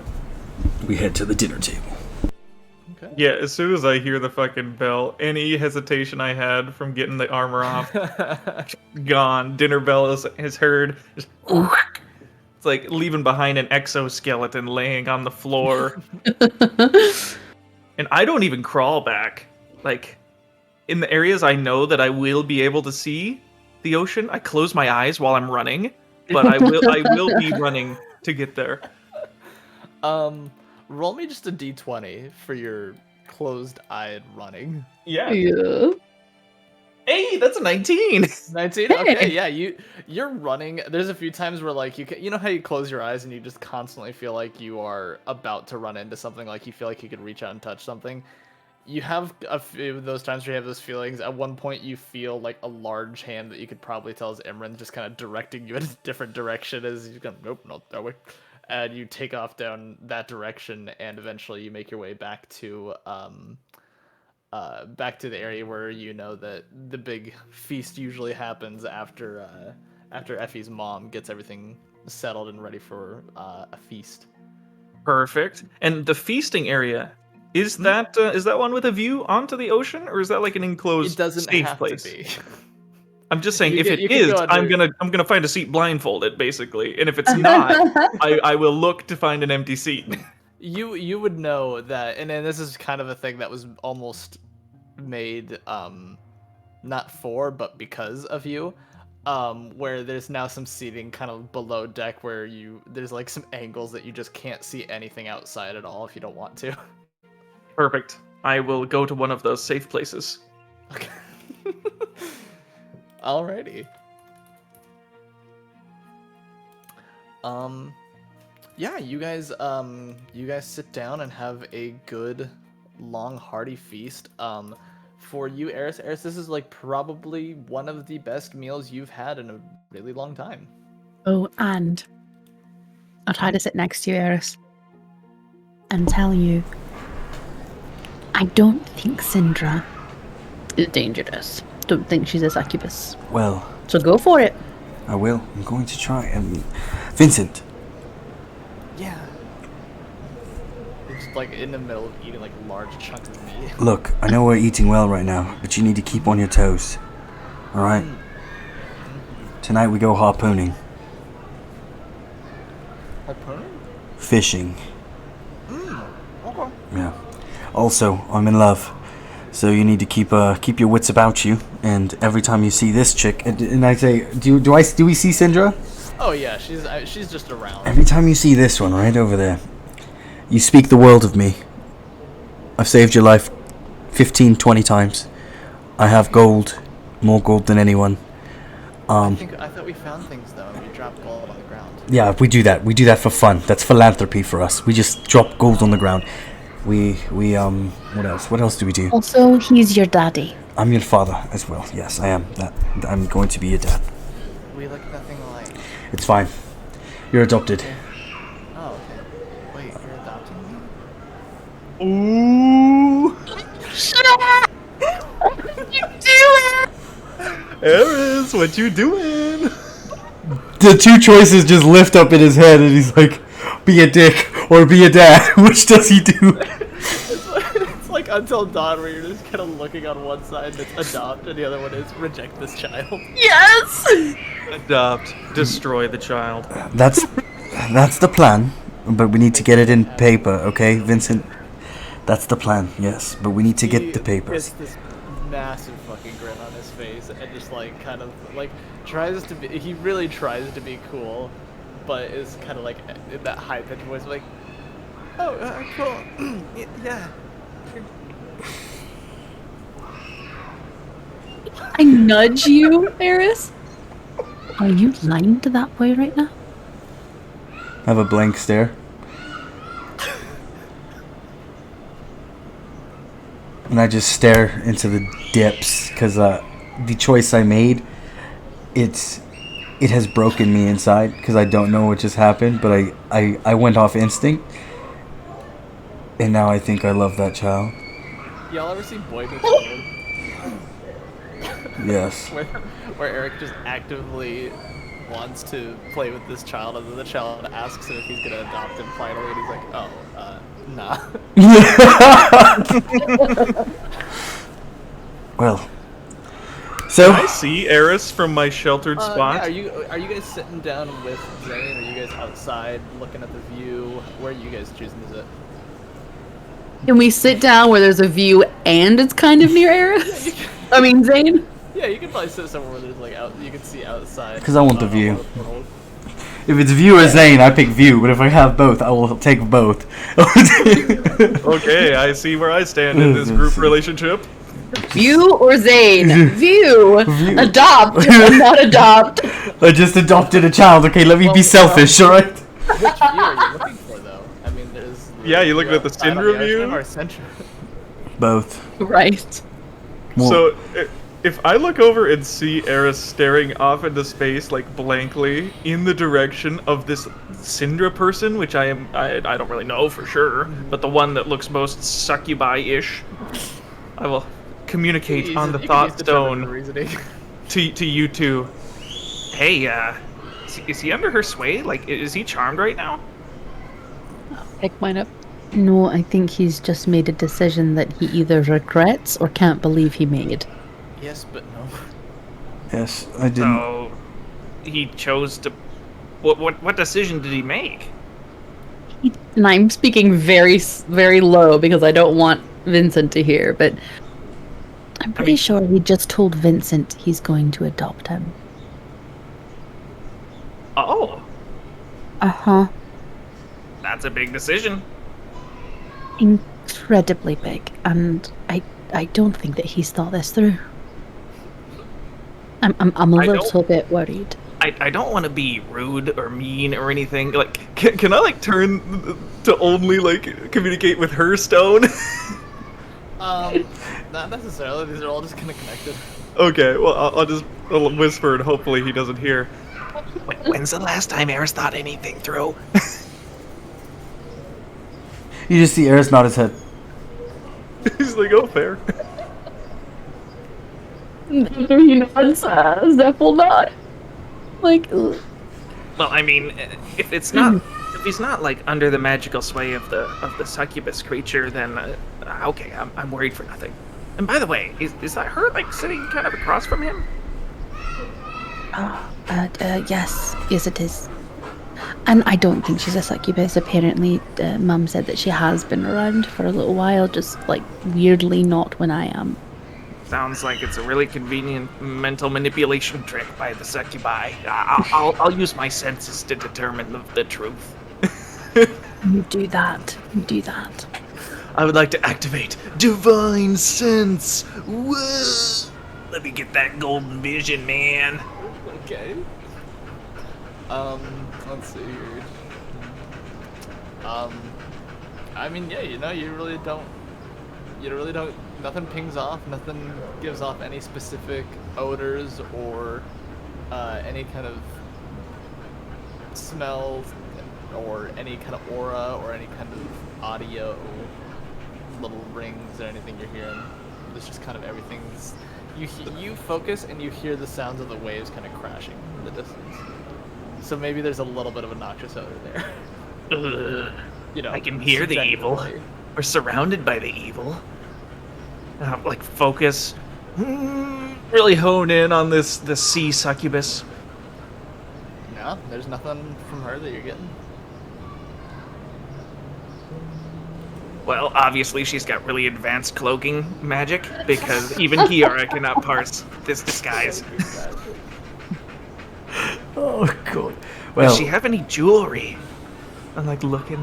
Is she wearing any like blatant jewelry or She does anything? have 2 big golden hoop earrings. Okay. Does she have any like amulets or rings or anything? She has a couple of rings on her. They're just kind of bands, though. There's not really any gems on them. As for necklace, you can't really see any necklace or anything. I bet. Either those earrings or maybe one of her rings has a powerful shielding enchantment put on it. And that's what's preventing her from being able to be spotted. Yeah. Wonder if she ever takes them off. Hey, Eris, you're good at stealing things. Yep, Can you steal the jewelry off of this lady so I can see if she's actually a demon? I can't. Get their peril off that. That could be the mother of my child. I cannot disrespect her. I mean, Yes. Yes. you've known this lady for like 5 minutes. I also didn't have a son. Now I do, and I think for a happy household you must have a mother and a father. Or a father and a father. But you need 2. Or a mother and a mother. Or 2 people who identify in a partnership to take care of a child. There's it. So what does that mean that there's 3 of us already, and you want to add her? So then it's gonna be 4, then 5 with him. That's Yeah, called no, Zane, I am not a mum. yes. I'm not. That is called trauma. If we do all 3 of us, that will be trauma. We don't want that. So we're not still planning on taking him to the sanctuary and finding a good, safe, permanent home for him? No. Um, I haven't thought this through. Give me a day. Give me a day, okay? Stop asking these questions. I will give you answers you do not like. Let me think. Vincent, let's walk away. We don't need to do. Why? I'm eating still. Oh, you're right. I'm sorry. I love you. Okay. It's more of a visual roleplay moment than anything, but he said that and I just nodded and mouthed yes. Well, there's a lot going on here. My mind is clouded. clouded That's by the true. presence of the sea succubus. True. Okay, no, not the. Okay. Let's finish up dinner. And then let's go and catch ourselves some fish. Or whale. True. Okay, yes. That's the Alright. plan. Yes. I start I chowing will- down. Yeah, finish my dinner. I have a question for you, Trace. Yeah. Could I No, I don't know what's going on. could I conduct a ritual?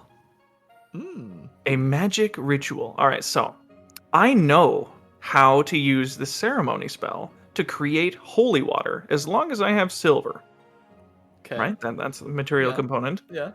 Can I convert salt water to holy water? Hmm. That's a really good question. I don't see why not. I mean, there's How nothing much necessarily. how much holy water can I make? Let's see. I don't know if it says it specifically in the ceremony spell or not. Are I'm you just gonna saying, try- like, Are you trying to make the entire ocean into holy water? Can I turn the ocean into holy water, please? I'm gonna say, at this point in time, no, probably not. You do not No. have the capacity or the energy to output that much power. You Okay. can believe that you did. Yeah, I mean, you can See definitely. that's what I'm looking for That's, here there you is go. like to You can make do the ocean ritual. holy water in my mind. You can, if it makes, if Logan thinks it'll make Zane feel better, you can conduct the ritual. You will have absolutely no idea if it has done the entire ocean or one vial worth of water made of holy water in the ocean now, and it's just kind of like particles spreading out throughout the planet, and one little H2O particle will be across the world by now. I like that idea. Like I'm putting a minor blessing across the whole world. Yeah. That's a fucking noble goal, man. Yeah, let's do that. Somewhere a demon swimming gets hit with a drop and he's gonna, ow, Like 1 point of damage. What the hell? why did that burn? I'm in the Yes, coldest water in the world. I would like to do that Yeah, for my if own you peace want- of mind. If you want to, I'm totally down for that. While I'm on deck, right before the night fishing begins, to give myself the courage to be near, I'm gonna be conducting the ritual to purify this hellscape that is the water. And I will throw whatever silver components into the ocean, if that's what it takes. Yeah. Do you have? I've got 25 silver coins, and Do you have I 25 can powder them. Or 20? Do you have 25 gold or 25? Oh yeah. 25 Oh my silver god. coins. It takes I'm fucking 25 loaded, gold, man. Gold pieces worth of powdered silver. What? 25 gold worth of powder? Huh? That's a lot of fucking silver. Like how much does Are the powdered demons silver- are the demons worth that? How much powdered silver does it take to equal a gold, like volume wise? Is it like a gold per pound? I mean, in that case, it really would just be like you powdered each silver coin into a fine dust, and that would be like a silver worth of silver. So it'd be like 10 gold coins worth of silver? It would be, So it's 250. 200. It's 10 silvers to a gold. yeah. So you're saying it's 250 250 coins powdered? That's a lot of silver. That's a Well, lot. so they don't give me a weight conversion in D&D as to what the. You basically have to. Let me. Oh god. Okay. Let's see here. Let me go deep into Reddit.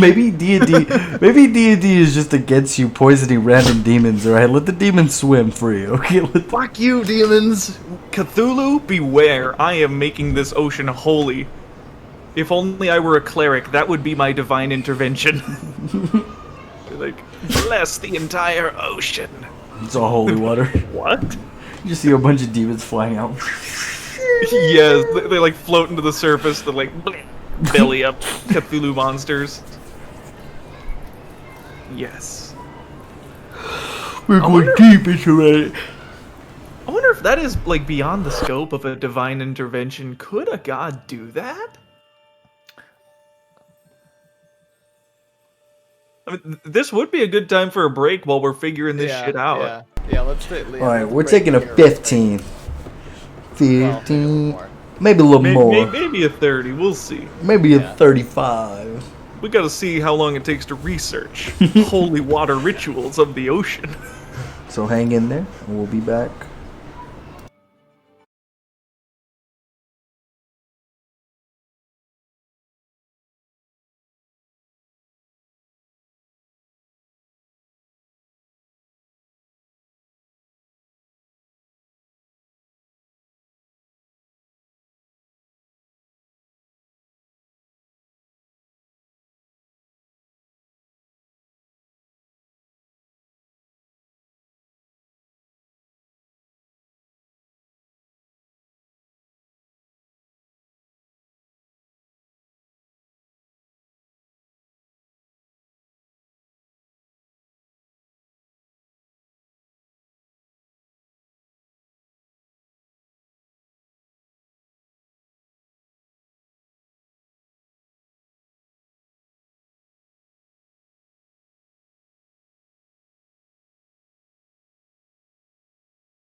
Live. Hi, welcome. We are back.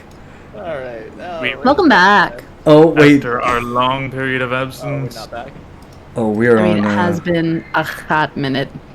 uh-oh. dogs have been walked. I don't think we can use that image legally. I don't. What? I How do you do that? What Here. image? That image? That Oh, image. Go support bobmeal.com. I guess it opened it. Let me see. Do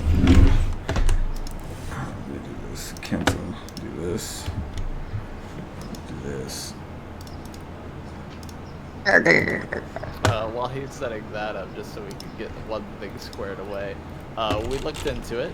5 pounds of silver coins is what would be needed to get that much silver powder, which does equate to 250 gold. I honestly don't know if they heard anything you just said. No, it should. I'm pretty sure it's... No, we got. you mean it equates to 25 gold? Sorry, yeah, 25 gold, 250 silver. 250 silver. I knew it. I knew it. 250 gold, I changed it. You'd be like, nobody's allowed to have holy water anymore. Fuck you. A lot of silver. Exaggerated the... Damn No inflated, wonder man. holy water fends off vampires if you make it from silver. Just saying.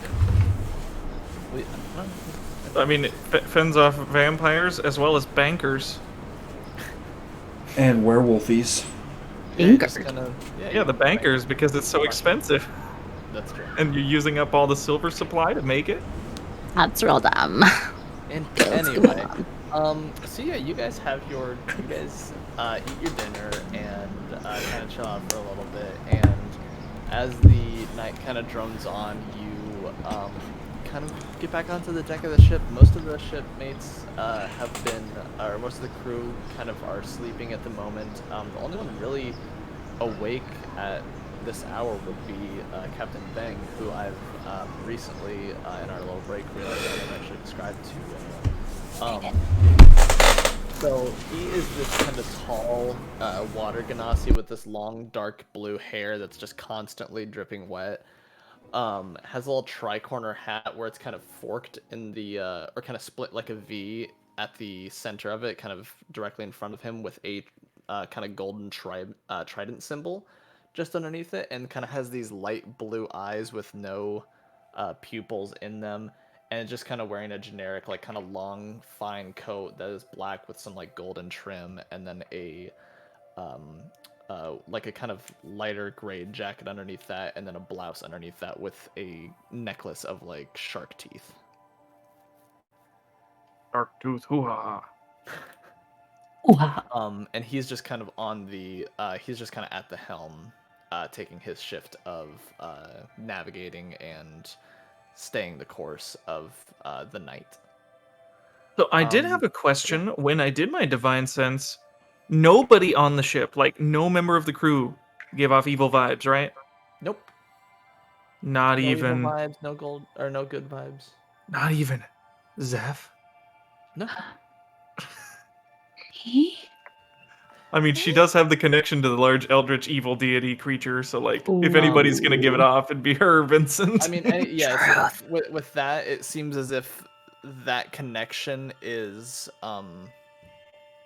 kind of suppressed versus things like that. Like you can see through the ether shard, but it doesn't seem to give off any divine sense indicators with that.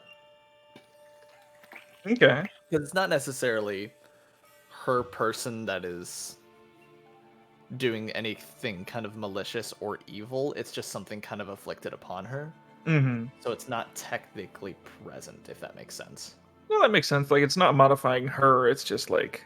Now, trying if you to- did it, if you were in the ethereal plane and you did that, it might be a different story. Mm-hmm. Since Can I, it's kind of while the traverses whole planes. crew is together, can I get like a good vision of using this stone to look at all them too, to see if they have anything going on? Like Yeah, maybe absolutely. one of them has a connection as well. Looking, I mean, kind of going as the crew's kind of settling down for rest, and they're all kind of in the same crew cabin. You look around, you kind of take a look at them, you scan them, you don't see any of the regular crew having them, you kind of look around each person you're looking at throughout the night as everybody's kind of settling in. No one else seems to kind of give off these little tethers. Mm-hmm. That's a good question. Okay, good to know. Okay, so you guys get, you guys are getting some harpoons. There's probably, you can get harpoons pretty easily. And Effie, Zane, you guys are pretty familiar with where they're at. They're just kind of in the area where they have pretty much all of the weaponry of some sort. Let's go ahead and find everything we need to get. Vincent, you ready? Yeah. I know, it's late, but we're gonna get this done, and we'll be done for the night. Okay, so what, so what exactly are you guys hoping to find? One. I think that I'm hoping to find a whale, like a big whale. We're not talking like A baby whale? Blue whale. We're talking little whale, like Hang on, I'm gonna Google it. I'm looking for some 200-pound prize-winning prime fish. Like maybe like a dwarf sperm whale or something. Yeah, Oh, what about an elf sperm whale? that too. I'm sure they both are delicious. Okay. Gonna cover Vincent's ears. It's alright, buddy. It's a little late. We about to. It's a whale. I know. Oh, we're talking about wussy now? Or maybe wick. Okay. Yeah, sure. Everybody who's looking for a whale, go ahead and roll me a perception check.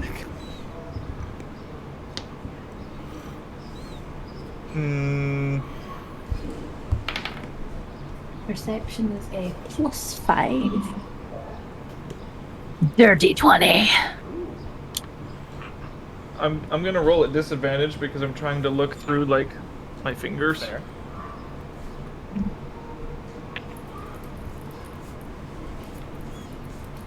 I think that's a 7 total. Yes, that is a 7 total. Okay. I'm looking for the 200-pound prize-winning fish. You're looking. Okay. Oh, a big What, like fish. fish? Yeah, Like a I just big want tuna or something? like a big tuna, like something huge. Okay. Not a whale, but huge. Maybe he finds a marlin, and if he tries to harpoon it, it'll harpoon him back. There we go. Yeah. Yeah, go ahead and roll me a perception check for that one. Alright, I'm down. Show me them fishes. Ooh, that's a 5. But perception is +2, so a 7 in reality. Okay, so yeah, with Vincent looking with you, you're kind of scanning the waters, and you do activate your little twilight vision so that everybody can see deep into the ocean. And Vincent's kind of looking, and you're telling him basically, hey, look out for a really, really big fish. And as you guys are kind of scanning the water, he just kind of points out and goes, right there! And you see a very small fish kind of swimming around, but comparatively to him, it probably looks huge. It could probably feed like a person. That's a good one. That's a good spot. Good job. Let's go for it. Go ahead and roll an attack. Do I have proficiency? No, huh? I mean, would you have proficiency with like spears? I think a javelin's a simple weapon, isn't it? I think harpoons might be. I don't know. I'll look a picture of them I up. think it could be harpoon. A harpoon could just be like a flavored spear, and spear's a simple weapon. Yeah. Well, depends on what kind of harpoon, because That's true. some harpoons are actually propelled and like they have a string on them so that you can like pull them back. That I don't know. It depends on what kind of harpoons you think that would be on our ship, because I could see us having both, considering there are people who cannot breathe under the water, but then you also have me, Mom, Captain Bang, and Yeah, anyone I else who mean, can't. I would say if you wanted to, you could have the ones with the ropes attached. It might up the difficulty of using them for those who haven't used them before, but I mean, I think I would want one with the rope attached. I want the rope attached too. Okay. I'm also in Assassin's Creed, the rogue's harpoon. I like some roped harpoons. Yeah. Okay. The rope's harpoon. So what proficiencies do you have? The rogues. Ropes. Huh? What proficiencies do you have with weapons, Eris? Simple. Simple. Okay. I think. Let me see what a rogue has. Simple. I'd I say mean- simple would be fine. Oh no, first level. I have martial with first level cleric. Oh, okay. Let me No. double check though. Oh yeah, Let me because you're a double check. fighter, aren't you? Yeah. Yeah. If you were a fighter, you have all weapons. No, let me check. I don't want to know. Weapons, martial weapons, and simple weapons. I have. Ooh, I got simple weapons from rogue and martial with cleric. okay. Then yeah, you could use your proficiency with that. Let's do it. Wait, are you triple cross multi-class? No. 10 10. plus. No, I don't have fighter, by the way. Oh, I okay. thought you had fighter, but you changed that, so like Yeah. I gotcha. Change that to Gotcha. rogue. Gotcha. That makes more sense. Wait, I understand attack now. plus 3? 13? I know. Would this be a dex? No, it's a strength weapon. Is It it a would finesse be, weapon? I'd say it'd be dex for it throwing. Nice, okay. That's a It's a plus ranged weapon. 16 to hit. Okay. Yeah, you definitely hit. You and he actually also hit just at a 16. So you and Vincent both fire off at two separate fish, and it just kind of, and he grabs the rope as he's kind of been practicing a little bit with his little ring. Nice. And yeah, you guys pull up two pretty big sized fish. This is the life. Yours is big as well. Good. Let's go toss it on the ship. And Effie, with your well, you guys got some pretty large sized tunas. With your 20, you do see. You don't know if it's necessarily a dwarf sperm whale, but there is a small whale Oh? that looks like it's kind of off in the distance, coming in your direction, but surfacing for a moment, and you can see the blowhole kind of. And then it She blows. I would like crashes its tail and just starts kind of swimming in your direction. to enter the water and swim down and get like I don't know, maybe 60 feet beneath. Yeah, like 60 feet under it. And like wait for it to come. Yeah, like wait for it to come to me, and then I will harpoon it from below. Okay. Yeah, as it kind of, you guys watch Zeph kind of look off into the ocean. Her eyes go a little wide for a moment and just immediately dives into the water. And you begin to kind of go down, sink 60 feet, swim down, and just kind of sit there and wait. Or well, I guess, as far down as 60 feet would be from the whale, as it is also kind of diving a little bit. And yeah, if you want to make your attack roll, it begins to kind of, it looks like it's going between, because you guys can still, well, Zane probably wouldn't be looking as much, but you can still see Zeph in the water with the twilight vision you now have. And you see the twilight, through the twilight vision, the whale just eclipse Effie.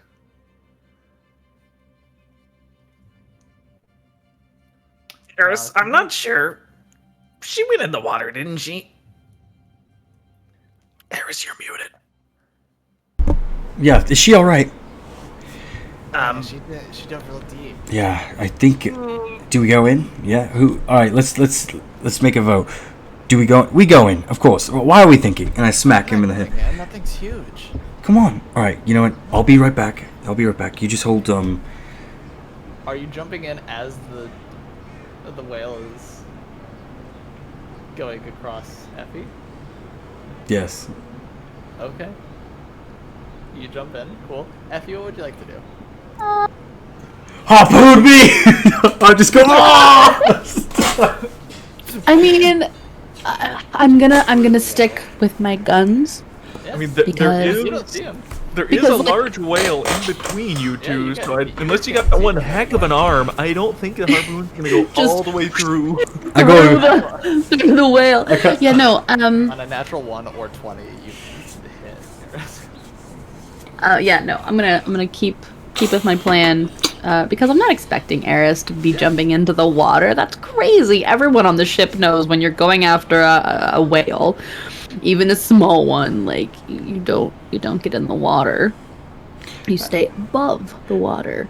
The You whole harpoon from above. and the whole conversation just passes your head as where I'm like, well, I don't really know anything about this, so teach me all the rules. And so that just flies over her head. Yes. It is kind of interesting to consider as well. Those are the rules when you're whaling, and yet she jumped in the water with the whale. No. My mother and I and Captain Vang, we can get in the water. Oh, they're allowed. We are allowed. Okay, we are allowed to be in the water. It's Well, acceptable. Prejudice, it's okay. We can breathe in the water. I can breathe in the water, too. So when we're whaling, you don't want to jump into the water when I'm trying to do something and Ares is just staring at Syndra. Yeah. Yeah. Yes. That never happens. That never happens. Yes, absolutely. I understand. Go ahead and make your attack. I'll say you can do this with advantage because the whale wouldn't really know you're here.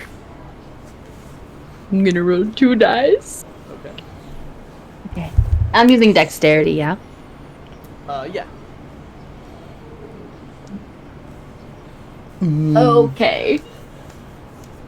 So they're both the same number. Okay. It's not a natural 1 and it's not a natural 20. Let's go. They're both 12. They're both 12.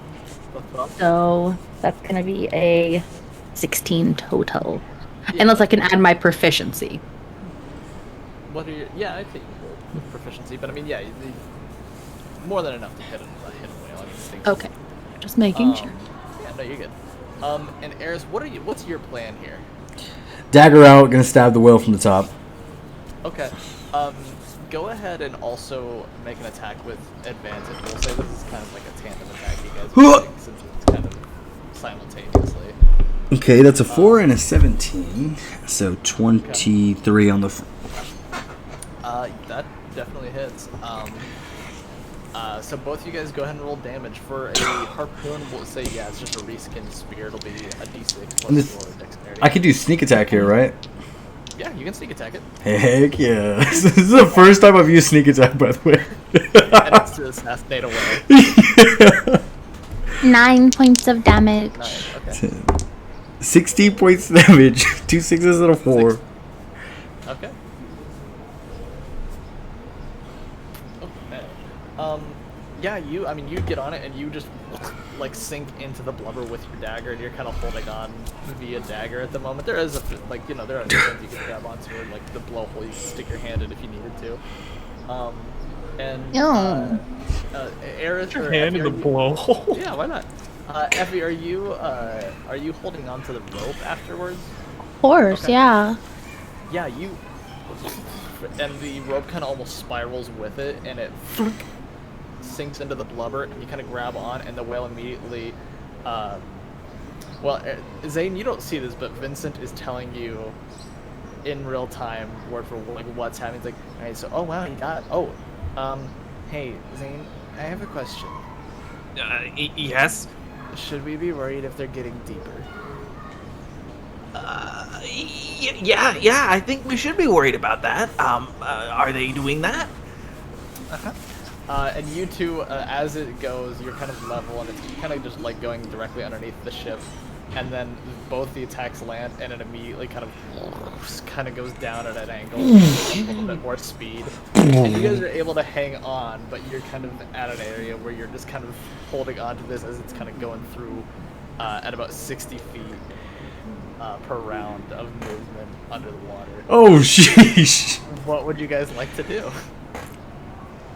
I would just look at Effie. Do we catch eyes? Will we catch eyes? Yeah. No, actually, there's you might have missed this part. there's an entire whale between you guys. But she's on the rope, right? Like, so she like dragging behind.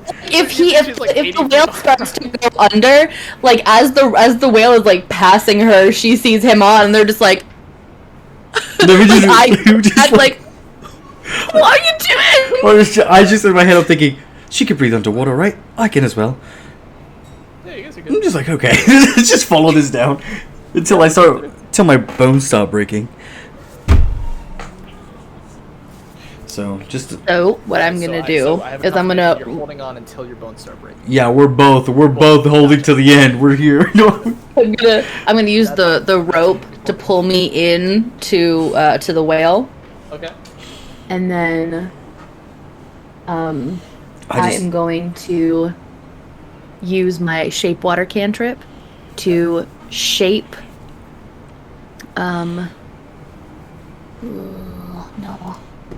no, never mind. We just did that. This is fun. If I make the green flame blade underwater, is it gonna go out? Have you tried to make the green flame blade underwater? I mean, Probably. It's green fire. It's not red fire. Totally. I mean, is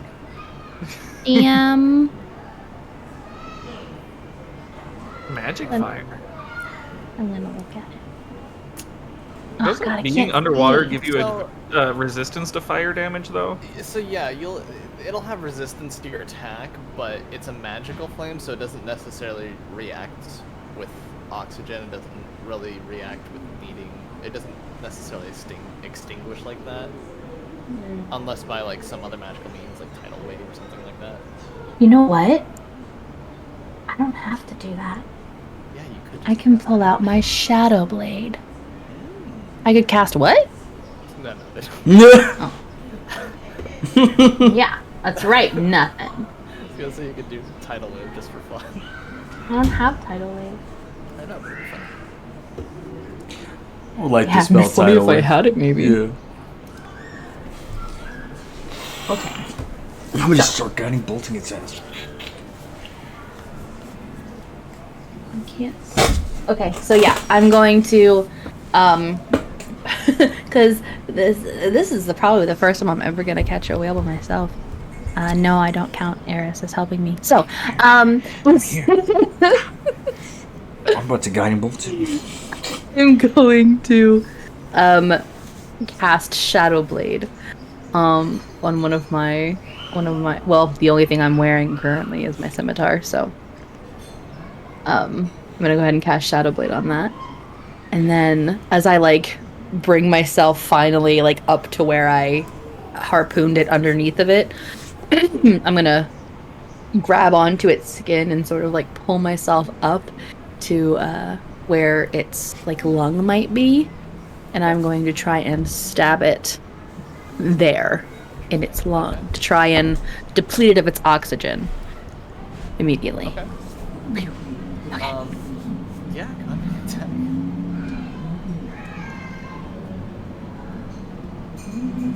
What is my modifier? Is it Vincent, what do you a see down 7? there? So they're getting deeper. The whale's getting smaller. Dirty 20. Okay. Getting deeper and the wind's getting smaller. Should we do something? I'm not going. I'm not going down there either. I'm a kid. Yeah, and I'm terrified. Aren't you supposed to help? 14. Oh, psychic damage. damage! Psychic damage! Take psychic damage right now! much- Good. How much damage is there? 14 psychic damage. Okay.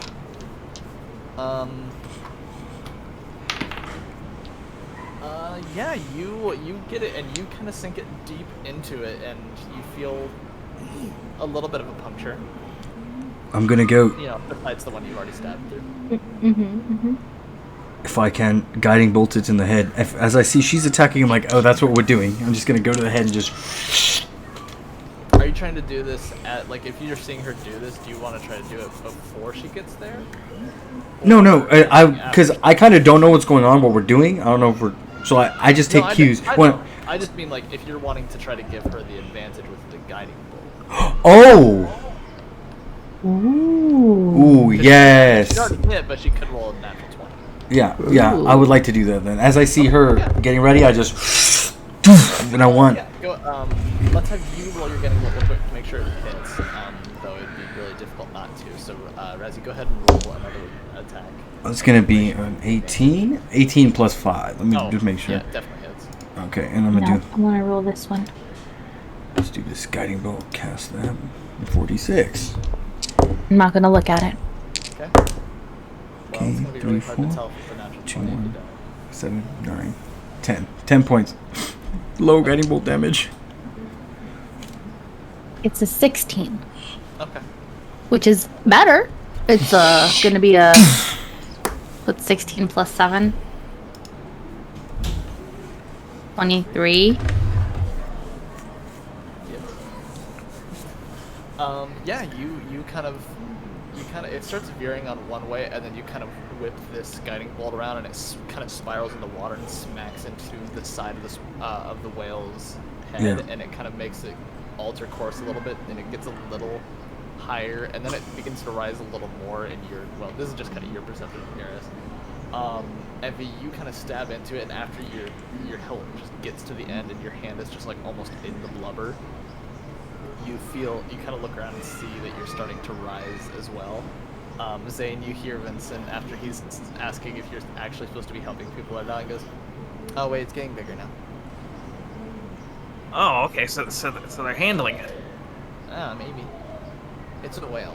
I don't know how much danger they're in or how easy it is to kill a whale. I don't He know. says about the man who's going to adopt him. It's really big, but I mean, do whales have teeth?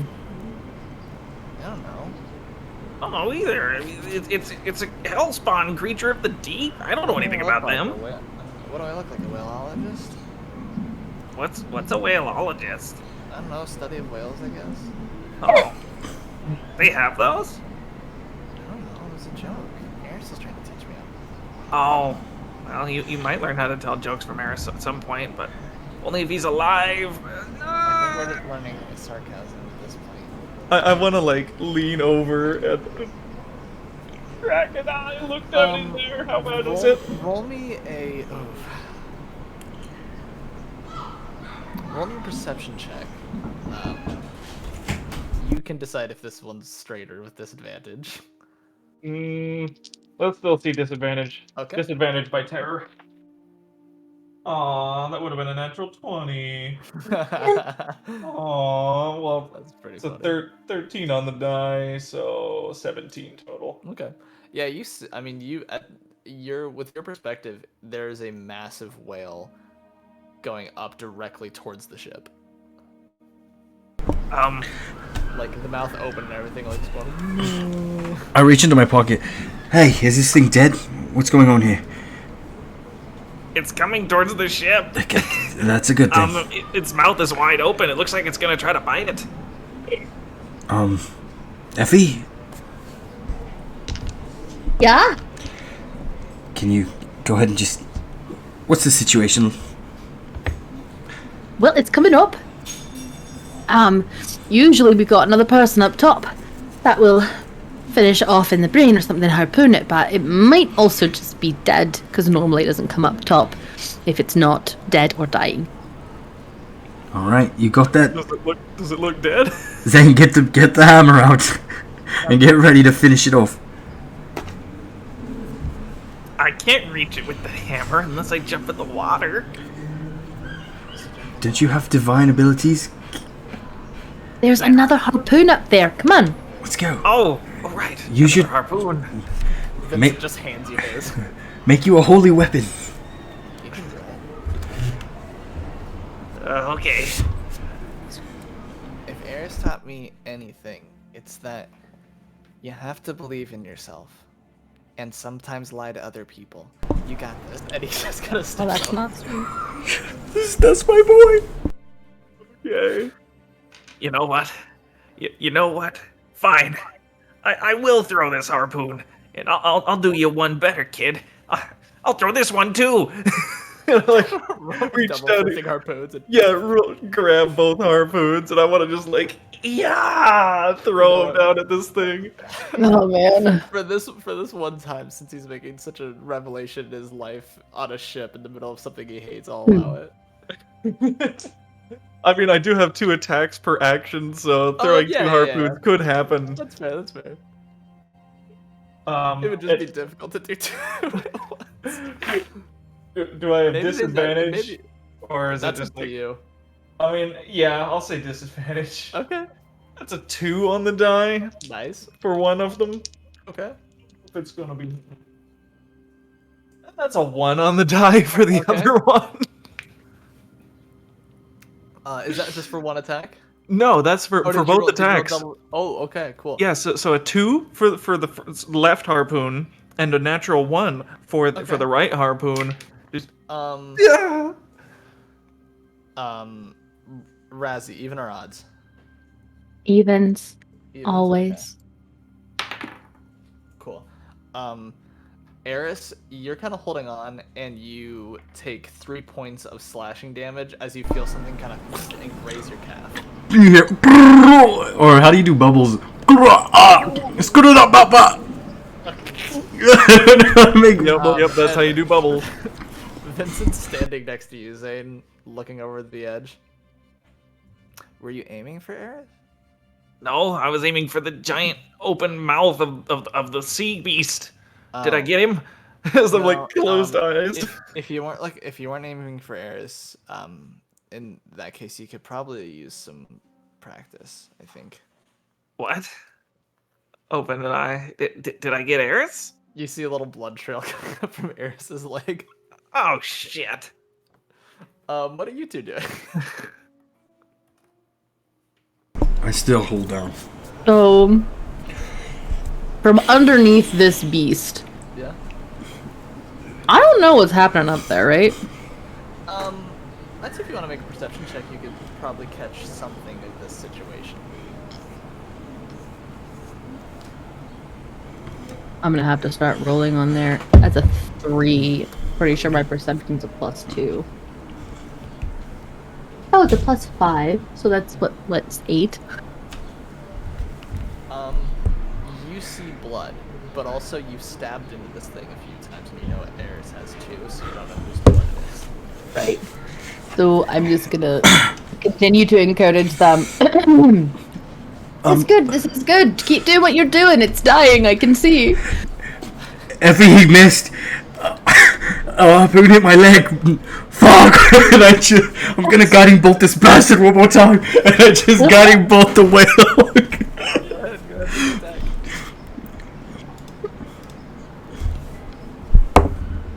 That's a 9, but plus Ooh. 5. Ooh, 14. 14 will hit. Oh, thank God! It is like the broadside of a barn door. I just don't know like. how you could miss this. I just. Oh, wait. I'm not. I don't know how somebody could miss this way. I'm not even throwing it at this point. I'm just like creating this misty ball of energy in my hand, just slamming it on top. Just let's do 4. 5, 3. Alright, 1, 8, and 4, 5, 4, 9, 1, 3. That's 13 points of damage. Yeah, you hit it pretty hard. It's starting to not go like towards the ship, but just kind of raise up in general. Anyone else like to do anything? Next time. I mean, I hearing that he's injured. I mean, we need to finish this as soon as possible. for it. So I'm gonna go ahead and take out my shuttle blade and plunge it in farther, deeper, harder. Okay. Farther, deeper, and Yeah, harder. That's a Kanye West Farther, song. Kanye deeper. West song. And harder. Yeah, With go ahead advantage. and, go ahead and make your attack.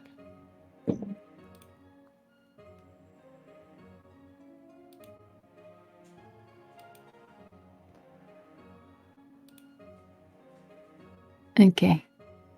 Oh, there we go. 16 Yeah, that hits. plus 7. Oh, okay. Yeah, that hits. Okay, cool. Sorry, it's just really hard to No, that's okay. see it. You're no longer at 20/20 vision. I get it.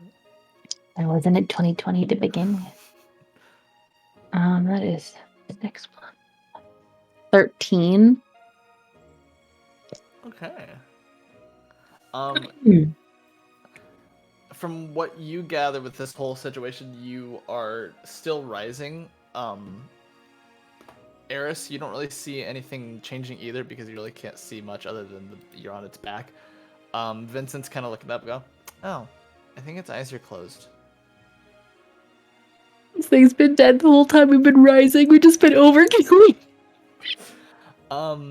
Eventually, Eris, you feel the surface of the air, of the water break, and you're on the air and just kind of are full weight on the whales. It kind of, and it's just kind of sitting there waiting. Did they get it? I don't know, what's that? And he just kind of, he's gesturing, but you probably can't see. You see a very dead whale with Eris on top, his leg's still bleeding. Oh, you guys got it. But the whale also is covered in blood.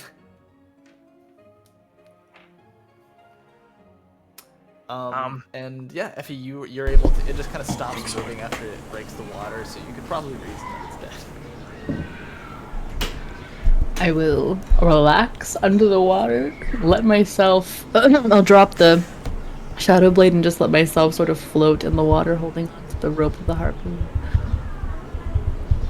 Before remembering that Eris is injured, and I will clamber from below up to see him. Are you okay? How did he get you? I think he was just trying to go for the whale. It grazed me. How big is the cut? Actually, it's 3 points, but... I mean, like, it's... Yeah, it's 3 points. Like, it's a pretty hefty gash, but maybe, like 3 inches. Nothing too... That's alright. Fred's mom can help you. It's fine. Okay, no worries. But let's get this... Wait. It's a new day. No, it's not a new day. Just kidding. Alright. Not quite. No, yeah, I can't levitate this. I was like, well, how do we hoist this on? You're gonna try to levitate a whale. It's over 500 pounds. Oh, shit. That's actually a really good point. And I just sort of look towards where the helm is, and I go, Captain Vang. Imran, we have a whale. Thank you. And Imran and Thiago walk out, and Thiago's kind of rolling his eyes. Oh shit. Oh no, not this guy. And Imran throws over the net and kind of fasten it if you can. Yeah, of course. Well, Zane, do you think you could pull some rope? Yeah, I can pull rope. Suddenly you just feel some nice hemp rope in your hands without even opening your eyes. There it is, and he clamps your hands together. Okay, I can do this. I can do something useful other than just harpooning my friend. Good shot. That was useful.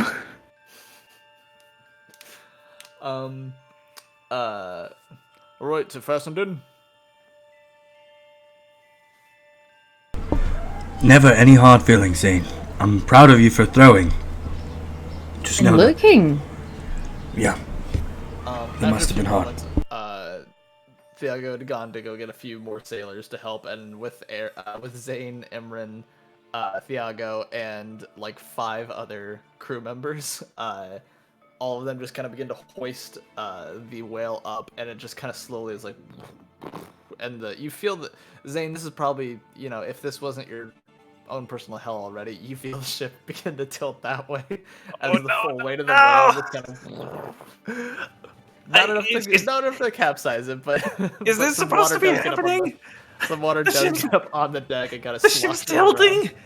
Should we let it down? And I'm like slacking on where I was holding it. Nope, don't do that. Nope. Imran's like grabbing the slack behind your rope just in case and holding onto his rope with one hand. Because he's a beast. And Vincent's just kind of swaying back and forth with the weight, just doing the whole like, wah! I like that. We're supposed to keep pulling? It's tipping the boat over. Okay, fine, I'll pull again. And I just grab onto harder. And eventually you guys get it up out of the water. Eris, Effie, were you guys on the on the whale still when it was going up? Mm-hmm. Yep. All right, yeah. You you look up and Effie and Eris are kind of hauled on with a harpoon and a dagger, and they pull it over to the be over the deck, and they let it down very, very slowly, and it sinks the boat just a little bit. There's some pretty hefty water displacement going on in the ocean around you guys. But Imran just kind of looks around. All right, let's strip it and get what we don't need and off the ship, so we're not going to be dragging too much. And the sailors just immediately are getting the cleavers, getting daggers, getting the long flaying knives, and getting to work on cutting this thing up. Oh. You think this I is... also am going to do the same thing. Like, I'm gonna, jump right in with them. I'm gonna slide off. Alright. Look at how big this thing is. It's like nothing should exist this big. What? It's It's not just that wrong. big, actually. Wait, There's bigger things. don't you have an elk that's, like, bigger than this, no? No. Bigger than this? No way. If the elk is giant, this thing's huge. Where's Sindra? I need to show her my battle wounds. Oh, right. Jasmine? You go search. Is Jasmine up here? I walk away. Like I've got to find Sindra. We can grab her. Do we need medic? We do. Oh, right. You did mention today. You did mention. I can fetch her real quick. Okay. And Imran kind of walks away. Where are you going, Zane? Or not Zane? Eris. I'm like, I need to find someone to heal me. Sindra! Looking for anyone that's been- Yes, I am. Oh my god. Ugh, let's do this. That's a 12 plus 2, 14. 14. Okay, yeah, you're kind of calling out for Sindra, and Sindra walks up the stairs. She's in her, knight apparel, and just kind of comes up from onto the deck. What's going on? Oh, you're injured. Do you need someone to look at that? Yeah, do you have anyone? Okay. And she kind of begins to rub her hands together, and very similar to what Zane does, except she has a kind of more silvery light around her hands, and she just kind of grabs on and heals you with cure wounds for enough. Alright. Oh, this... And a few moments later, Imran returns with Jasmine, and she kind of comes up. Oh, good, you got it, Sandra? Oh, yes, I have it, that's fine. Oh, perfect. I'll stay around and make sure nobody cuts themselves with knives. And she kind of begins to monitor everybody, make sure they're doing it properly. It looks like a few of these sailors might be a little new, a little fresh. And you see Vincent walk your two large tunas. Very difficult for him to carry on his own, and he Nice. holds it up to Imran and holds it out very, very shakily and goes, "It's a good catch." Imran picks it up with one hand and throws him in a barrel with other fish. Nice. Good job. I look at Sindra. Wow, so you can put things together. I can try, yeah. I grab her hand and I put it to my heart. I was like, maybe you can mend this later. And I walk away. I don't wait for a response. I'm gonna go with my son. Walks over as you're walking by. He walks past Sindra. He's saved me 15 times. Yes. Walking Yes. Good, let's go. Nice. This is good. I just laid it on her. Then you laid that. We're a perfect team. This is why I like you. Alrighty. Other than the filleting of this giant whale, is there anything else anybody is wanting to do tonight? I'm gonna make sure that. Yeah. I hurt my friend, I failed to kill a whale, and I didn't even heal him afterwards. That's the triple threat, man. I love that he knowingly didn't go to the healer that he knows does these things. Yeah, and I was going to say go to Zane, but like if I'm back on the ship, I imagine I'm in ship thought, and ship thought is Jasmine is the medic. She is the one who takes care of these things. And as the current ship thought, I needed to go straight to Syndra. Yeah, what would you like to do, Zane? I don't know. I just want to go to bed. Oh no. Yeah, sure thing. Effie, anything for you? I'm gonna go check on Zane. Okay. Like after after my part in the whole flaying process, scavenging of the precious bits. Yeah. Yeah, absolutely.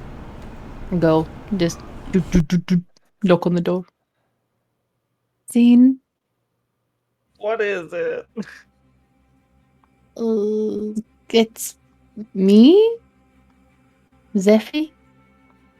Yeah, and Can I come in? I don't know. I might get you with a harpoon. Do you have a harpoon? No, Then you're not gonna hit me with one, are you? no. I open the door. Yeah, he's there. Like, curled in a ball with all his armor around him on the floor. I'm proud of you. Oh yeah, I got him in the ankle really good, didn't I? Well, yeah. Yeah, like I've never harpooned anyone before. You've harpooned people? Yes. Who? Got Captain Vang once. I almost got my mum once. And I have certainly harpooned Imran a couple of times. You know, when I was first learning. I don't know how I could miss something that big and end up hitting something so small of a target. Like his calf is not that big compared to a whale. No. But these things happen. And it's not like you're a master harpoonist. If you were, I'd let you beat yourself up about it. Right, but not only did I fail to help you guys do anything with this whale, I hit him with the harpoon, and then he didn't come to me for any healing afterwards, and he went somewhere else, and which is fine. I understand not wanting to see me after doing that to him, but I don't think it had anything to do with not wanting to see you. I don't know. I just Then, I want to tell you something that I think you need to hear. what? You're focusing on all the things you didn't do. You didn't hit the whale, you didn't heal your friend. But you know what you did do? You did face your fear, look over, look down into the water. You did try to help your friend. And when we were bringing up the wee beastie, you were terrified. Absolutely, I could see it in your face. Terrified, but you never dropped the rope. Yeah, I guess I didn't, but when the ship started tilting, I thought we were going over. I know, but you didn't run.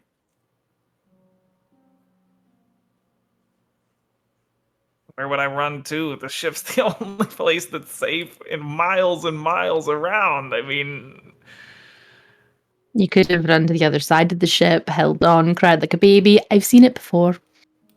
You didn't do it. oh, yeah. I suppose I didn't. Um, And so, when I say I'm proud of you, I'm not proud of you because you speared a friend. I'm not proud of you because you were afraid. I'm proud of you because you faced your fears. I'm proud of you because you're trying. You're not giving up. And I can almost guarantee you that him not coming to you to get healing was not because he's mad at you. It's because he wanted to see that sea succubus. Yeah. Yeah, that does make sense. I mean, he have I slashed him before? I don't think so. But he's never had a problem accepting healing from me, whether I hurt him before or not. I mean, maybe that's not what happened here. No, I don't think it is. He also said in your memory, "Never hard feelings. I'm glad you did what you did." He said that on the whale. He did say that on the whale. So, Yeah, I guess I did do some good stuff. you did. Now, you don't have to come back out to look at what we've got. I mean, right now it's kind of a bit of a mess. But tomorrow morning, when you're ready, or whenever you're ready, if you're ready to face your fears again, I mean, we can get the net out. I'll make sure that there's no big animals or whales or anything else that's going to come and bite your toes. And we can try it again, okay? Yeah. Okay. Yeah. Tomorrow.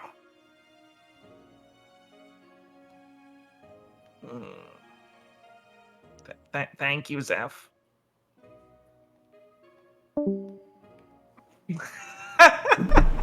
Yep.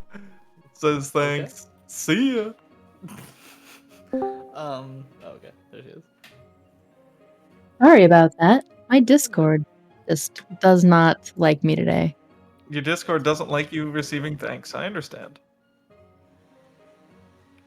Obviously. Anywho, open her arms in a gesture of a hug. He'll get up from his ball of metal and other assorted straps and such, and he'll give a hug. And pat on the back. Besides, you've got to come out and Sorry. and y'all thought I was drunk. I mean, alrighty. Besides, you've got to come out and partake in Mum's delicious dried whale jerky. Yeah, that is good stuff. Good. Well, then I'll see you tomorrow. Yes. Easier than today. Every day should get a little easier for you. And Yeah. I'll close the door. Alright. Anything else for you guys for the evening? I'm gonna help Mom, but other than that, I'll go to bed. Yeah, absolutely. Eris, you and Vincent head to bed as well? Yeah, we had a big day. We're about to go. We want to recap our days. Every day we recap, and we go to bed. Yeah, sure thing. Okay. So the rest of the night goes pretty uneventful. You guys just kind of sleep on the ship. There's you're kind of newly getting used to the bobbing of the ship as you're trying to sleep, which could be for maybe some people it could be a little bit of a issue of trying to relearn how to sleep like that, or fall asleep in general, or stay asleep. But yeah, for the most part, you guys get a good night's full of rest. And you wake up in the morning. Effie, you wake up with your mom knocking on your door.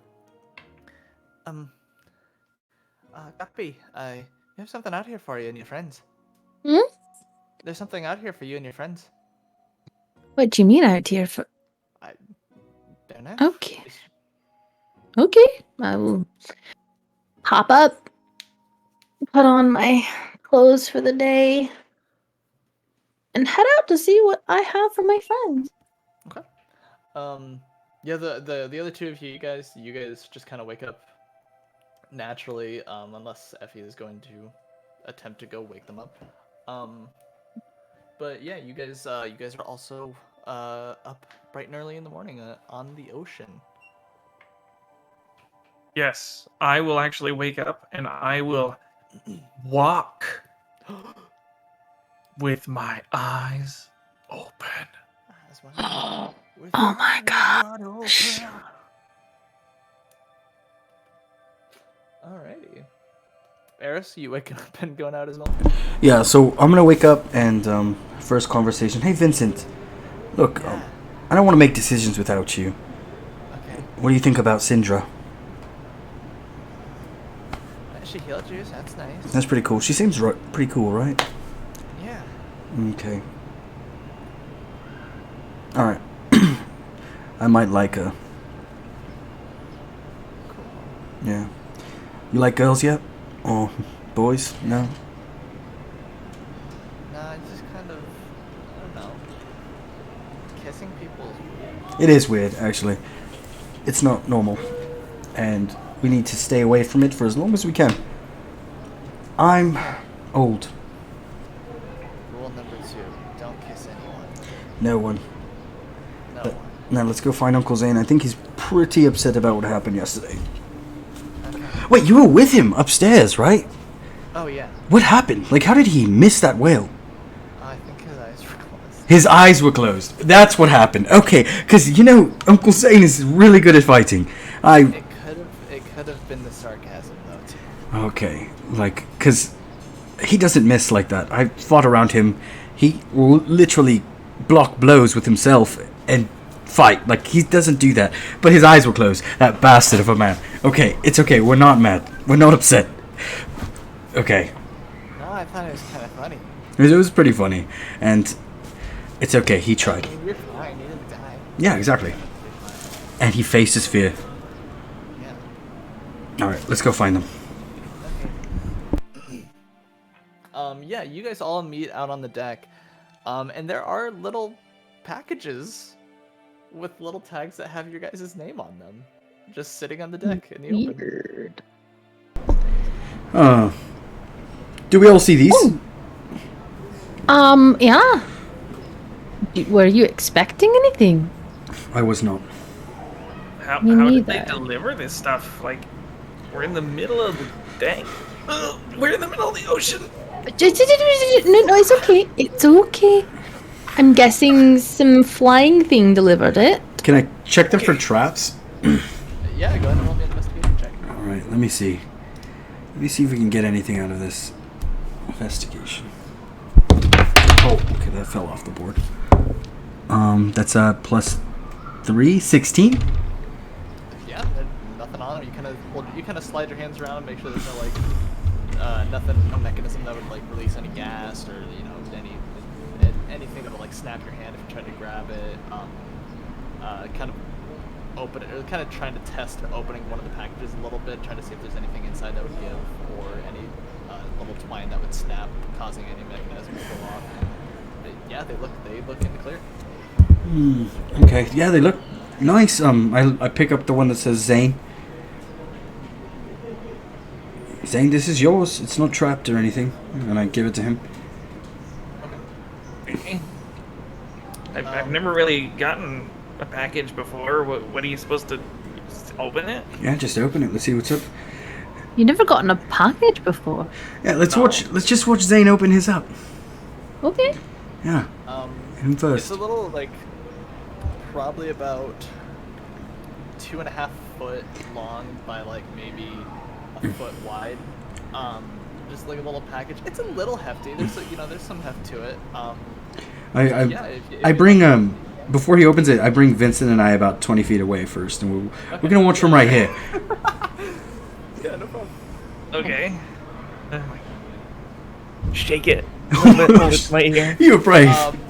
You hear a little bit of clanging inside.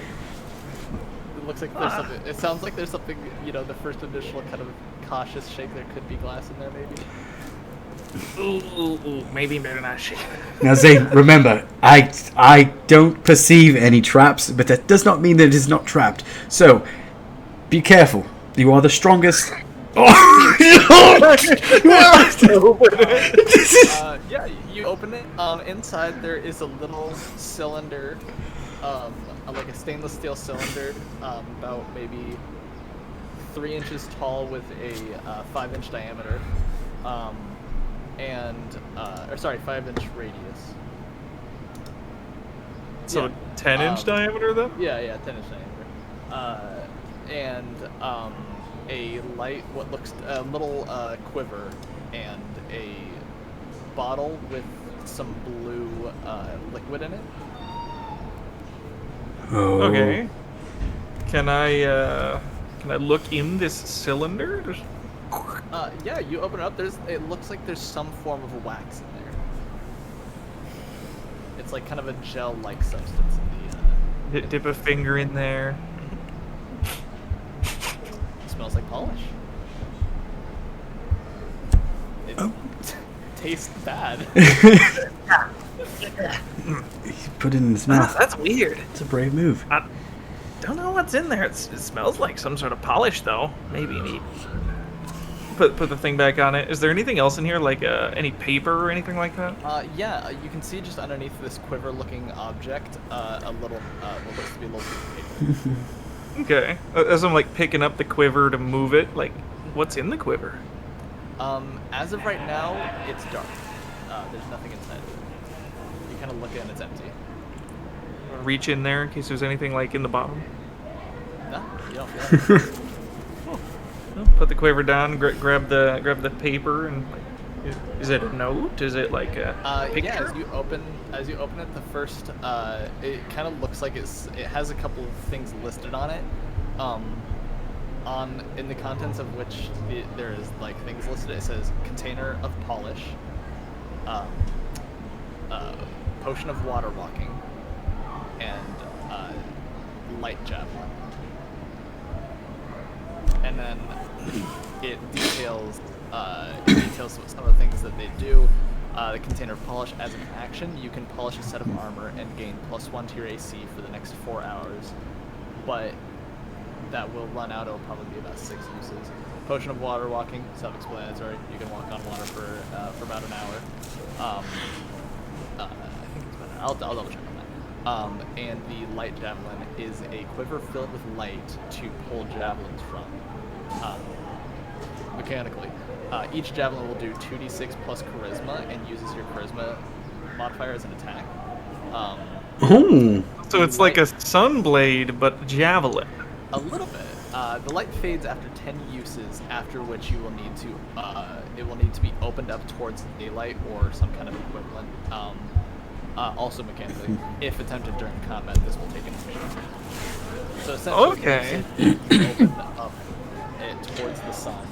The sun fills it, and then you have 10 javelins to throw. That you don't have to like grab it. You just put your hand in it, and as you pull it out, it will like extend as a javelin. You can toss it. Ah, It's kind of. okay, that's freaking cool. Is there like any indication who sent this stuff?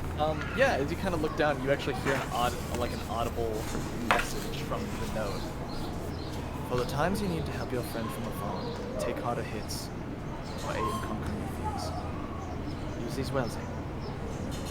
Headmaster Felix. Oh, Mm. guys, I don't think you have to worry about it. I think this stuff's from Felix. I mean, it has his name here. Really? You guys should open up your stuff. I mean, why would he trap anything that he sent us? This is all really useful stuff. Like, this potion is like your water-breathing one, except this is one for walking on it. Oh. And this quiver is like a light javelin generator or something. And then supposedly this nasty-tasting grease is stuff you put on armor to make it better. Wait, you should polish your armor? I mean, that's not something you do, but maybe you could start. I polish my armor every night, thank you very much. Yeah, You do? in a waste bin. You just go and shove it in there real quick, just to get the, Okay, just because I'm not wearing any of my armor right now, I won't show you how I would polish it. Alright, But find a barrel of pig shit to dip in it. He's like, let me get this nice stank on this one. Oh, Eris! What? I'm sorry. All right, I'm sorry. I put the same amount of care into maintaining my armor that you put into maintaining what I made armor for you for, huh? You're looking at me with that blank expression. I made you the cod I know. piece. I know. Okay? I know what you said. What? I know. Don't Oh, it's stop. it's crotch armor. Oh, cool. Yeah. I Yeah, can so- make you one too. No, we're not making him crotch armor. He's not even gonna fight. All right, he's not fighting. Unless he wants to. Do you want to fight? Wait, Vincent, are you a fighter? I don't know. Great choice. That's a standing offer for any of you guys. Is he turns around to look at the crew. If any of you want crotch armor, I make that. The crew that are around are just kind of cross and watching this whole thing go.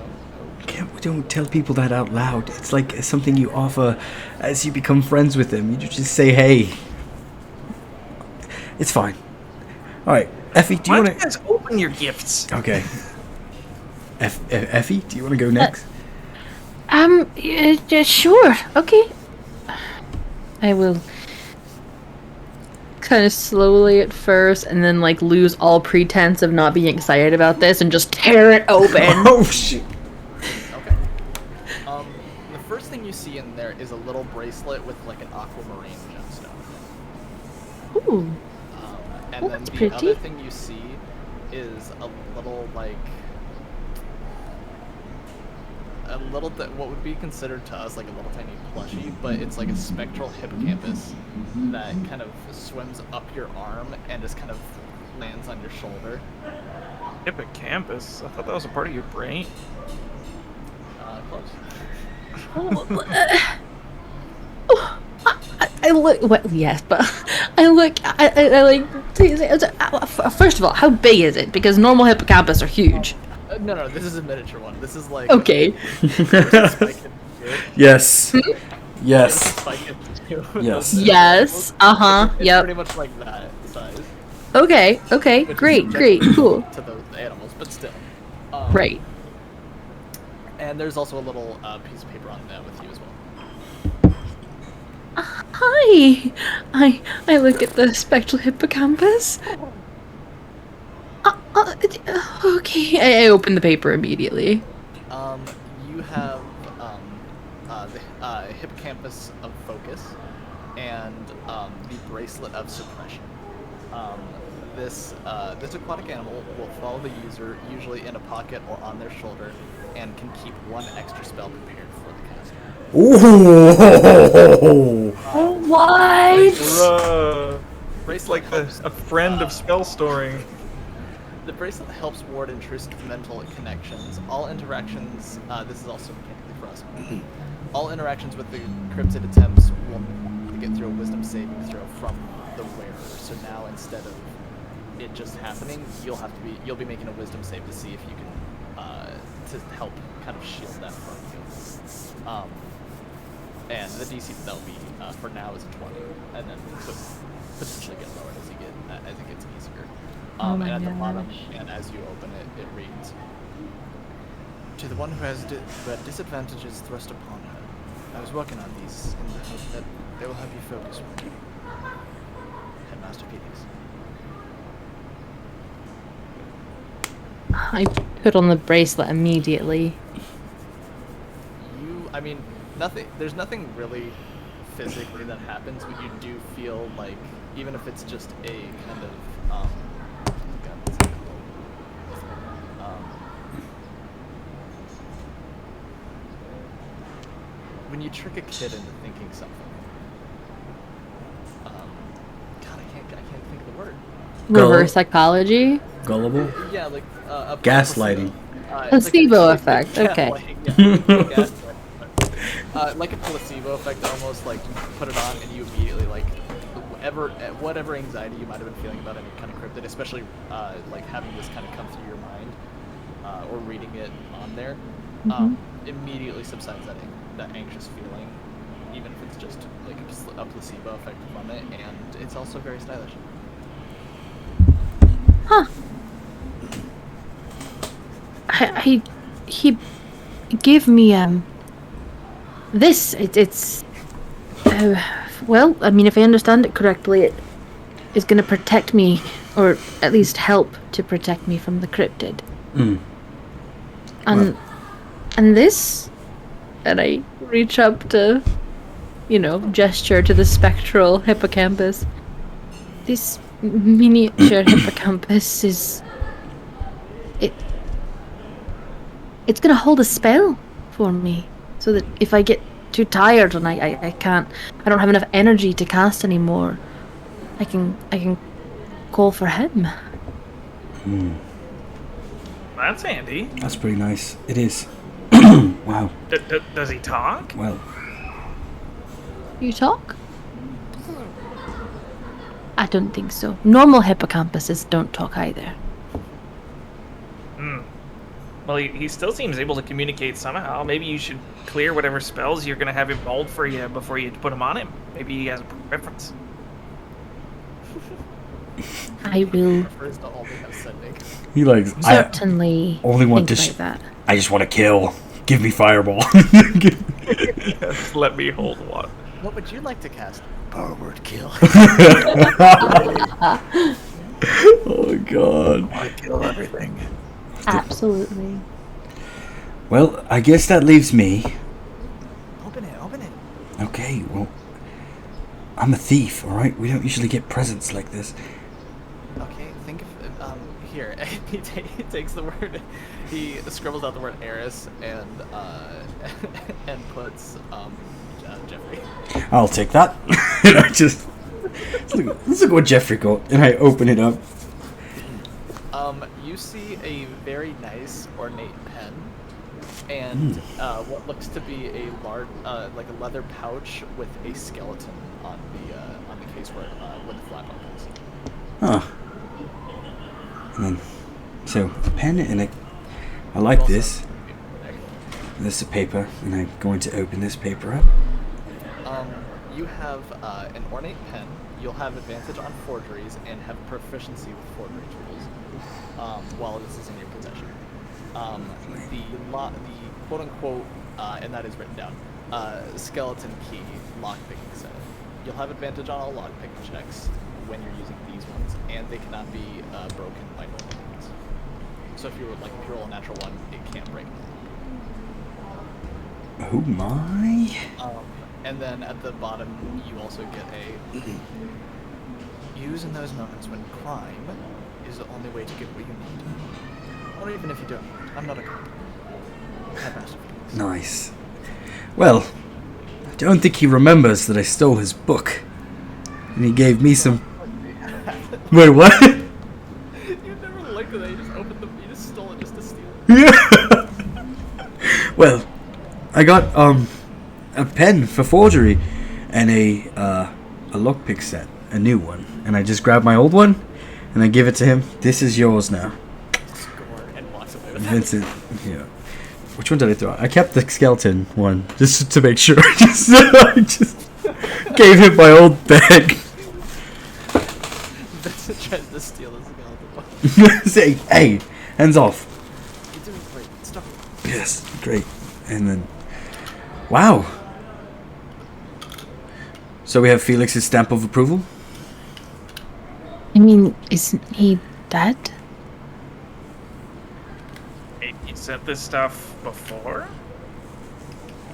Maybe someone found it and sent it to us for him on his behalf.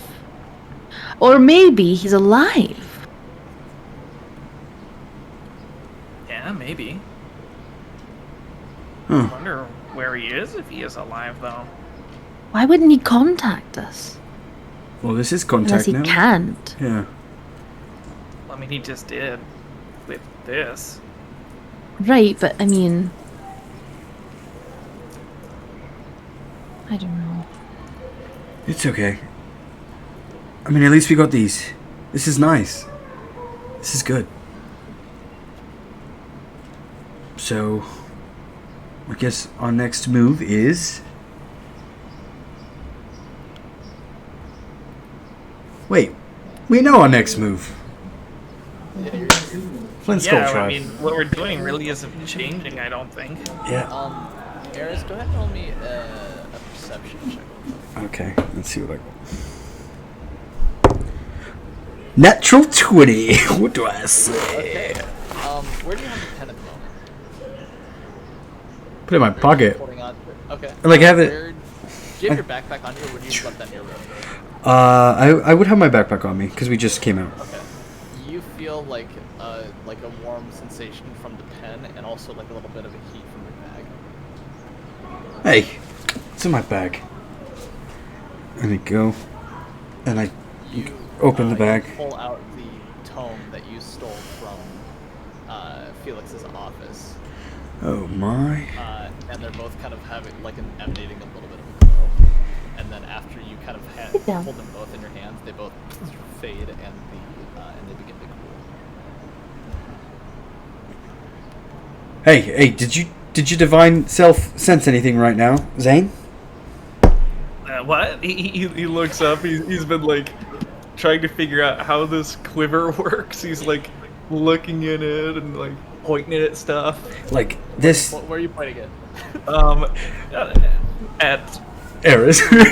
at Eris, yes. At Eris? He points over at Eris. Yeah, what is it? No, look, these were heating up and now they're not. I mean, maybe they're connected somehow. I mean, one's a pen and one's a book. Have you looked in the book? I mean, is there writing in the book? Maybe the pen can... It's the Celestial Right. book. The one I stole. Bina! I open it up. As you open it up, you kind of look at it, and the writing begins to change from celestial to common, or at least possibly it's translating it. And it says on the cover, the journal of Headmaster Felix. Oh. Whoa. Does that say what I think it says from over does here? say And I like that. walk over. Yeah. Oh, now you want to pay attention to me because I got top secret shit right now. This is top secret right here. You caught my attention. I was trying to figure out how this thing works, but this is more important. Oh my What's going on? Oh my god, I found something. I found something really important. And I start flipping through the pages. Is it all translating? Yeah, it all seems to be translating. There's like probably over 200 pages.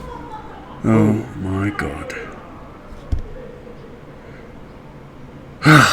If you want to like go to any certain page, and kind of go off of what might be interesting on a certain page, you can. Look. And I look at Vincent and I say, Vincent, and sometimes you need to do the right thing, but only for your people. I say, as interesting as this is, here you go, Effie. This is the headmaster's journal. What? Yes, it I- is. Grab it up and immediately open it. Where are you opening it to? Are you like opening it in the middle? End? Page 1, come on. Page 1, okay. Page 1, it just kind of goes through some stuff, just kind of detailing some parts of his life. Some of it's pretty boring, and then you get to one of the first entries that says, "This battle has left me greatly wounded, both in physical and the emotional sense. I've done what I can, but the thirst for blood that fiend has was too great. Even Solus has gone silent to me. I suspect as long as Gelhard lives, this will be my reality. I cannot outright fight him. Splitting the continent might be the least of my worries if I do." Gelhard? Isn't that the Gelhardian Empire? Okay. I'm gonna sort of go to the middle to see if there's anything. Yes. Alrighty, this one is, let's see. Okay, cool. This one has, entry, Modus 12, 1872, AGS. Malleus is a fool. I should have seen the signs sooner. All he wanted is power. I've taken my predicament to Jocelyn. She suggests putting him down before he can do any more harm. I'm not sure if I could put down one of my oldest friends. I pray I do not have to. Not that I'd get an answer in my exile. End of entry.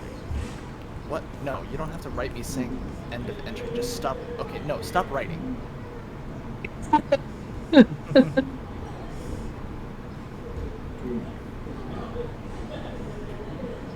Okay. I'm gonna keep pressing forward until I see something that mentions any one of us. Okay.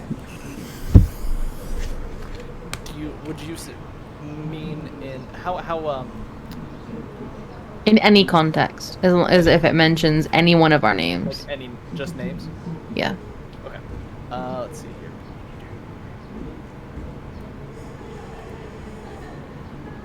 I need to read because I know one of them does, but I need to figure out which one it is. One second. Now you've got him going through the journal. I know. Okay, I would say this one doesn't have any names, but there is context. Okay. Entry Daharis 13 52 56, which would have been around the time the school started. Ah, they're finally here. I'm hoping we are in the reality where they are going to be enough for what is to come. I sense fear in one and the need to live up to her name. Even as a child, she was highly motivated. I hope she didn't inherit her father's ego. One of them has a sense of belonging and not knowing where that is or who he is. I trust his friendship with Breck can help him on his way. He'll get his friends in trouble, sure, but the impact he'll have on their lives and the lives of those around him will be like an asteroid striking the planet. And last but not least, the Protector. Never needing to prove himself, but always does anyway. Many of his futures end in his death by protecting his friends. Let's hope they are able to choose the future that keeps him in their lives. The only certainty in their future is that they must work together if they want to face what is to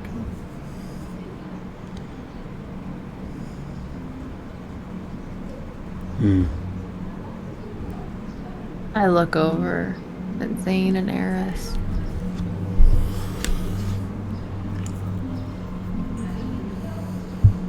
Thank you. This is interesting. I feel like I'm gonna get a lot of new bedtime stories from it. Well, yeah, I think you would benefit from that more than I would. So, If I read and I hear anything about you guys, I will let you know. can I? Do I believe her?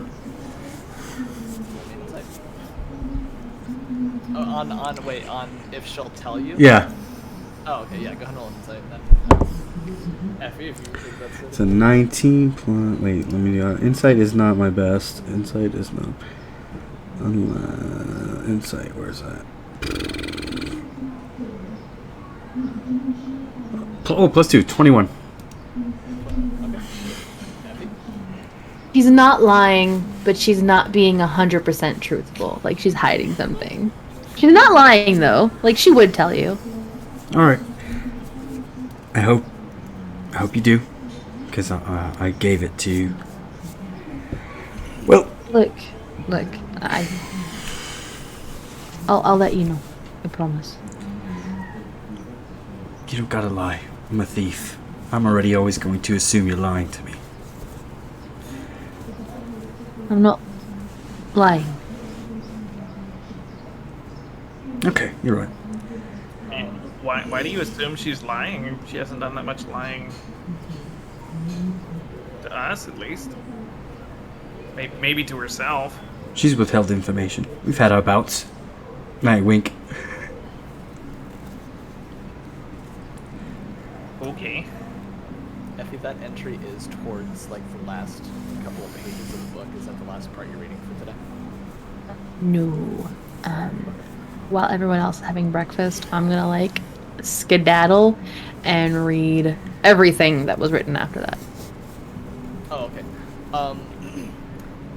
After that entry, there's a lot of just like day-to-day stuff that happened that day at the academy. You know, some like kind of suggestions to himself about what to do. Detailing the stuff that happened to Maverick, detailing the ritual that you had to undergo. Some of them that are a little more interesting topics that wouldn't necessarily be something that you guys directly knew about. With Serenity entry, Serenity 3, 5256 AGS.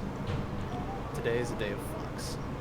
They need to stay in order for the ideal future to come forth. They need to help the tragedy before they can move on from this place. Life must always be taken, but not theirs, and not the seeds. There is very little point of flux left before they are on a fixed path. I hope I can get them there to stay for just a moment longer, though I know how stubborn they will be, as they always are.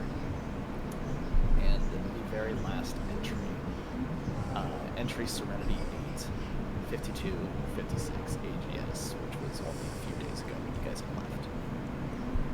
left. It's time. The change that could affect the rest of time and then set us on a fixed path until the end. I won't pretend I'll get an answer, but I do pray that they are ready for what comes, and they'll be ready to continue on their own. Eris, in stealing this book, I hope that my entries will answer some of your questions and calming any worries that you have. I apologize, but some things don't have a direct answer, and they don't always have a right answer. But you'll always still have to make an answer. I felt that. And I'll get those copies to you. Thank you very much. But yeah, that is the last entry. I'm going to write out. I'm going to take my time and write out a letter. Okay. Yep. Alrighty. As this second day of travel goes on, is there anything big you guys, anyone else wants to take care of first thing in the morning? I don't think first thing in the morning. I guess first priority is to finally figure out this dang javelin maker thing.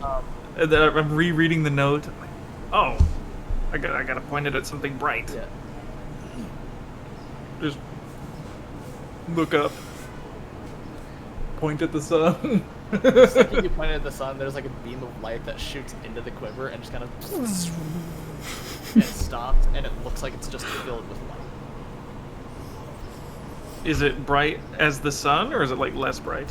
It is probably as bright as the sun, but you can look at it. It's not gonna blind you to look at it, because until you get an idea, like a good idea as to where it is constantly on your person, you might have to look to see if you're reaching into it or not.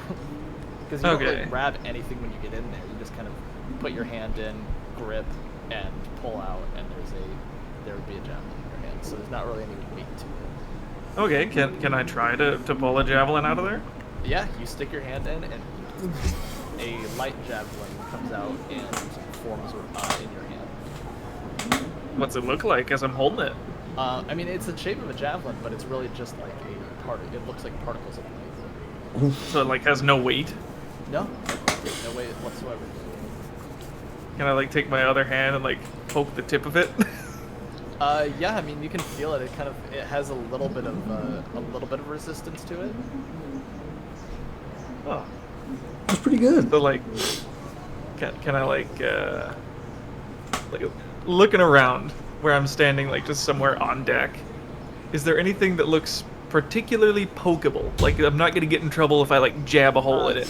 There are some like training dummies for like new sailors to test out weapons. Oh, perfect. So you can use one. Can I like try to poke it without throwing it and see if it still behaves like a? Yeah, absolutely. Go ahead and roll me an attack with your charisma as an attack modifier. My charisma as an attack modifier. Is this how Zane becomes a warlock? We'll see. Yes. Do I add? Oh, are you shitting me? I don't care what I add because that's a natural 20. Let's go! First stab. So if you were worried a little bit about breaking something, like, oh, this is a training dummy, it probably won't break. You lunge into it and stab it like dead center in the chest, and the light just kind of bursts from it, and there's like a giant charred hole in the center of it, and your hand kind of pulls away, and there's no more javelin there. looks down at his hand. Oh! Like, puts it over to the hole. That's... Pretty warm. Like, is the hole as big as his hand? Yeah, about. It'd be about that same diameter. That's a lot of damage.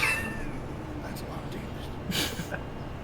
And then, like, is the light dimmer in the quiver now that I've taken one out? It's not necessarily dimmer, but it's like it's receded a little bit. Okay. Cool. Some other like experimentation with it, like pulling one out and seeing how long I can hold it, if it'll dissipate or not eventually. Trying to pull one out and put it back in. Yeah, I'd say that's okay. Yeah, it kind of recedes, and you're able to kind of slide it back in, and it just kind of absorbs the light back into it. Okay. How long can I hold one before it like dissipate? I mean, if you're just sitting there holding it, it doesn't dissipate until you toss it or stab with it. Oh. Can I try to pull out more than one at a time? Yeah, sure. You pull out. I mean, as long as you can have one in your hand or a hand free, you can pull as many as you want as long as you have free hands. Okay, so can I like try to pull one out with my hand, pull one out with the other hand, and transfer it so there's like two in one hand, and then grab another one? In that case, it just kind of, as soon as that hand lets go, it kind of dissipates. Oh, okay, fizzles out. Interesting. Huh. He's over here limit testing. I mean, I just got a new toy. I need to figure out how it works. Can I, like, look at the water? Yeah. Can I throw one in the water? Yeah, and it just, like, goes into the water and it keeps going. Oh, so it doesn't, like, dissipate on impact? I mean, it might, but it is able to break through the water, so it's not necessarily a full impact with that, because it kind of pierces through. Okay, so, like, I could throw it and hit something under the water. Yeah. Feasibly. Okay, cool. Is it just a me thing? Are there any crew members nearby? How about that? Yeah, there's tons of Hey, reach Okay, in my pocket, buddy. Who's the closest one? At the moment, it'd probably be it. Hey, Imran. You wanna reach in here and see if you can pull out one of these javelins? Alright, he just kind of reaches in, he pulls it out, and he kind of shapes in his hand. Oh, okay, so it's not just a me thing. Huh. What do I do with it? Throw it at something that you want to have a hole like that in it. I point at the training dummy. He launches it, and it crashes into the dummy, and it kind of back and forth until it settles. Even more of it is destroyed now. Ah, Going to have to fix it. yeah, sorry, I didn't realize these things were so damaging. So what? That's what they're there for. Huh. Have you seen anything like this before? Never. Yeah, me neither. Well, I don't remember who was on the ship here. You would know, Amron. Who has a history of blacksmithing? Was that you? Yes, I come from family. Okay, so even coming from a family of blacksmiths, you've never seen anything like this thing here. We've seen our fair share of magical items when I was growing up, but nothing like this. No. I can tell you that it is very well made and very well enchanted. Well, yeah, I mean, I don't doubt that. What about this tube of grease that I got that says on the note that I'm supposed to be able to rub it on armor to make it protect better? Have you guys seen that? He kind of takes a look at it for a moment. Oh, yes, I've seen these. I've seen plenty of these. Okay, so you just polish the Actually, armor with it? It acts as a protective layer around the armor. Huh. It Protective won't stop layer. It won't stop everything, but it makes it a little harder to damage the armor or pierce them or hurt you. Okay. Is this the sort of thing that might prevent, like, the armor from degrading as well? Like if I rub this on armor and then got it wet or other, like anything that would cause rust. But well, we would have to, unless it's caused by magical means, it would take some time for water to rust. Okay, all right, I can get behind this. Thank you.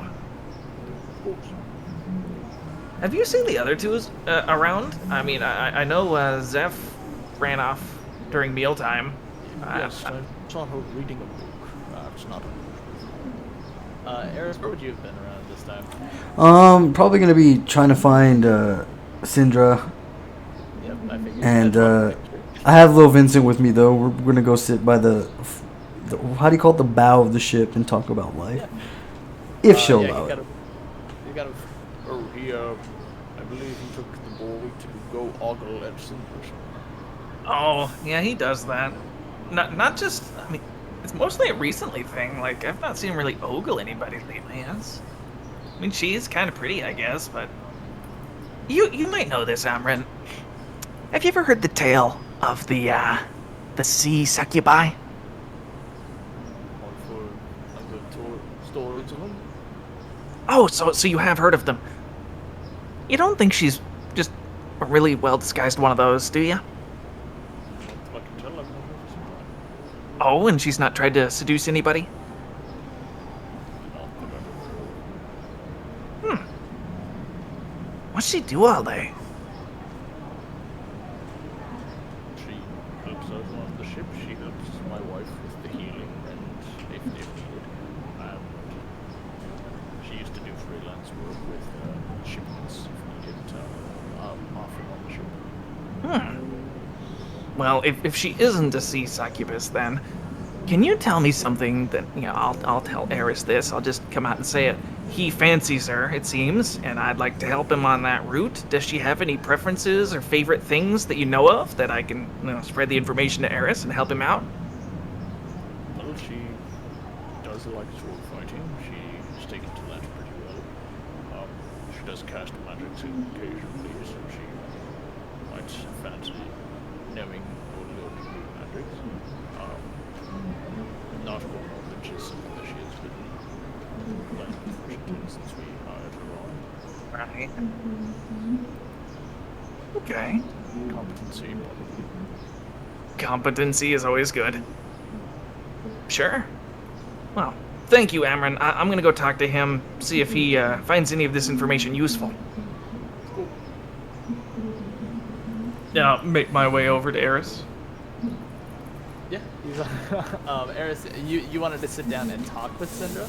Yeah, and Vincent, we're just sitting at the bow of the ship, just talking. Yeah, sure thing. She's just sitting there. Hello. Hey, so I need lessons on the sea because this is my first time out. Well, that I remember. Do you happen to know anything? Well, if it's your first time, yes, that's the ocean. We're on a ship.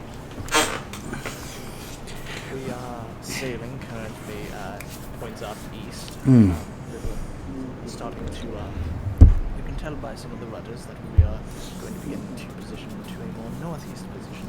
And to head off that way, you can tell by the waves that the shore is that way and by the stars if they were out, but also the sun is a good indicator. Well, oh, I didn't know you were a captain. I'm not. Yeah, you are, of obvious shit, I already know. I mean, let's be a little bit more real, okay? Obvious. I like that. Let's try more productive things, you know? Well, what would you like to know? Alright, let's see. If there are ships coming around and in, how do I recognize that they're not something I should be afraid of? Well, that comes with experience. You'll see specific flags being run. She kind of points up at the flag at the very top of the highest mast. That one indicates that we're the company's thrall. Some of them will indicate that they are specific ships. Some of them will indicate that they are with a certain company. And some of them will seem like rogue pirate ships. Okay. And do we have to worry about pirates, usually? Well, they come come from time to time, but nothing. It's not like a daily incursion. That's exciting. All right. Vincent, you have any questions? Yeah. So, say monster comes up and it tries to eat the entire ship. Should I jump off, or should I stay with the ship? No. That's a good one. You will not be doing anything. You are far too young. You'll experience. The rest of us will try to take care of the monster, and we will tell you what to do in the moment. Right? Okay. So I have a rope ring. Should I climb to the top if we begin to sink?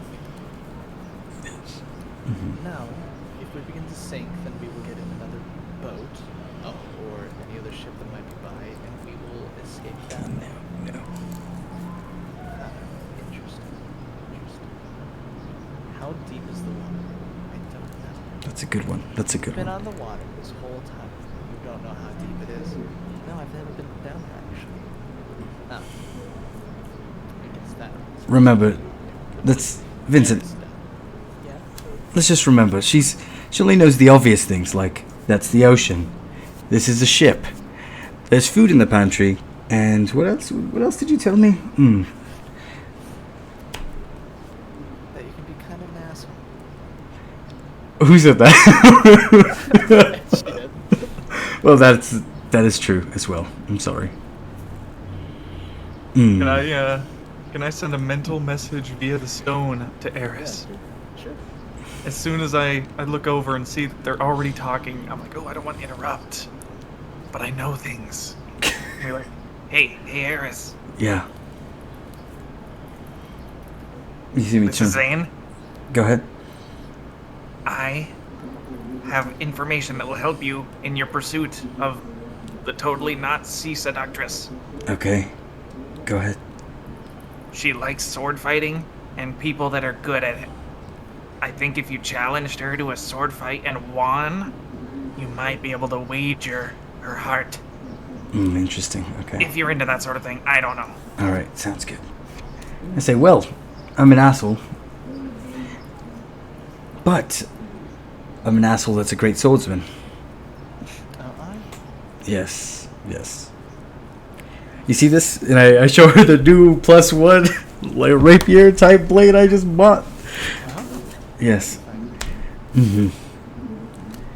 I use it finally as well. So if you ever get too upset with me, I'm always down for a duel. I might have to take you up on that. It's a long trip. Yeah? Okay, well, wait. Vincent, we have to do our training for the day. Oh yeah, he makes me swim behind the ship. We both swim. It's not just him. I beat him yesterday. Yeah. No, I can see that. Yes, it's conditioning, and we need to start conditioning more. Well, you have a great day. I will walk over to Zane. Good man. Good. How'd it man. go? It went better. She called me an asshole, but then we saved it at the end because of you. Oh, that's good? No, that's terrible. It's not. Not what I want to hear. But here, I also have other ideas. So, if she doesn't want to fight you directly, you could fight somebody else in front of her. And No, because then I could lose. well, no, hear me out. Okay. You fight me or Zaf, and we purposefully lose to make you look better. No, it's fine. I'll just flirt with her while I'm fighting, and then if I lose, well, it's because I let her win. You see that? Alternatively, even if you don't want to fight her initially, because she might be really strong, Yeah. you know, one of us could fight her instead, and then you could fight one of us, and she would then know how strong we were if we won or lost, and then she could gauge your goodness based off that. No, I mean, I'd want to lose to her. I'm okay with losing to her. Yeah, okay. that's the point is to like, I don't know. I feel like when you cross blades, you can, I don't know, you get a feeling out of it, right? You get to feel Here's your an opponent. idea. If you do get in a duel with her and you see that things aren't going well, Yeah. change it to a grapple. So that way, instead of crossing swords, you're like Zane, grabbing each other on the ground. I'll be honest. That way, it's a win-win. all right, Zane. I'll be honest. I'm very charming, and I really appreciate the info. I'm not going to be doing any of that. You can't just grapple a woman. You can't just. No, we're going to flirt while fighting with swords. That sounds weird as well. Okay. I mean, if it's a fight, if anything goes, grappling can be one of the best ways to disarm people. Surely. Well, the point is, I'm not going to be fighting like actual fighting. I'm going to. It's just more fun. It's a spa, if that makes sense. Oh. Yes, Oh, it's, okay. you know, Well, I mean, I'm not going to be going to cut her. even if this, you didn't hear it from me. All right, I'm not condoning this kind of behavior. No. But say, for the sake of argument, you did turn it to a grapple.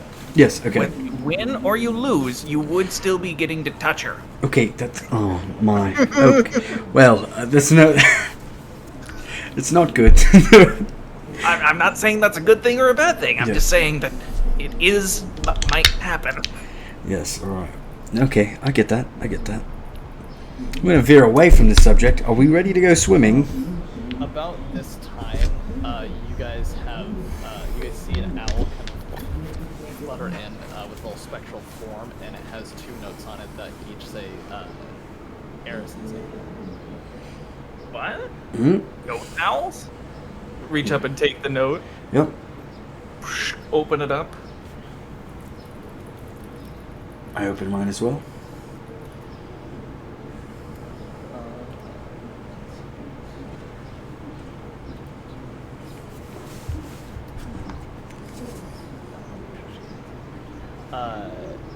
Effie, do you want to read this or should I? Okay. It reads, Eris and Zane.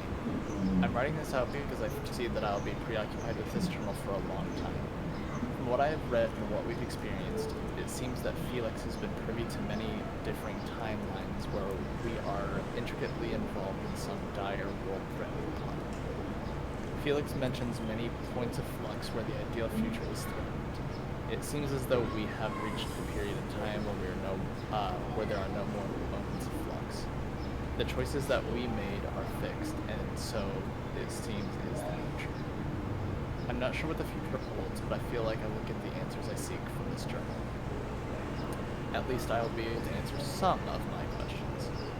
Eris, I didn't lie to you. Of course I'd tell you if it said anything about you. I just didn't know the meaning of what it was saying about you or anything else. I've inscribed the last page of the journal as it seems to be particularly for you. Zane, I'm sorry I won't be able to work with you today, but I need to delve into this journal. It looks like Felix has been around since the Great Split. He speaks about knowing Gelmar. Of course, if you need me, I'll be there. But if not, I need to examine the rest of this journal. Zap.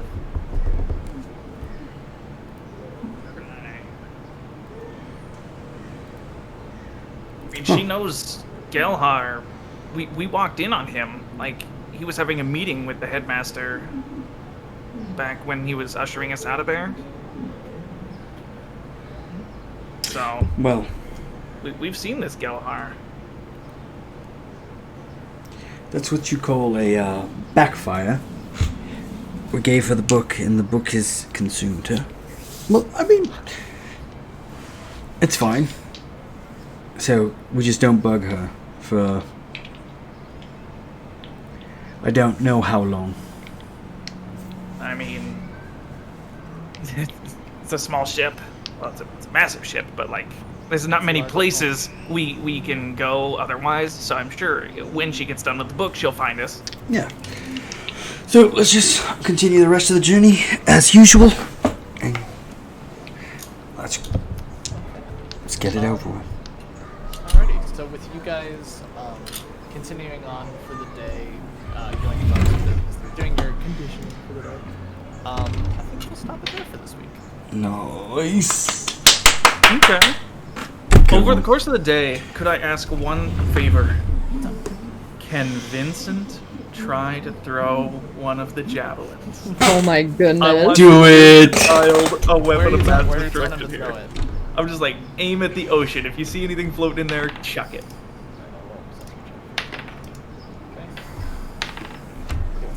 Yeah, he sees a little. He sees a couple more sets of tuna as you guys are kind of going in the water. He goes and throws Jesus. one into the ocean, and it strikes and slaps into the tuna, and it looks like the tuna like kind of raises up into the water and just kind of wades there and is completely charred. All right. Well, it's already cooked. Yeah, that was quite some throw, Vincent. Where's the rope? Why isn't it there? There's no rope. You threw How do I pull it up? through God's. Use your rope ring. Got it. And pulls it back up. And just There you go. That rope ring. Ground. That rope ring is handy in conjunction with this. If we get in a fight in the future, I might have to have you working together with me. Okay. Oh man. Well, That's the direction I wanted. I'm good now. perfect. That's the after scene. That was good. I like that. That eases me. Alrighty then, We will be guys. back here next week.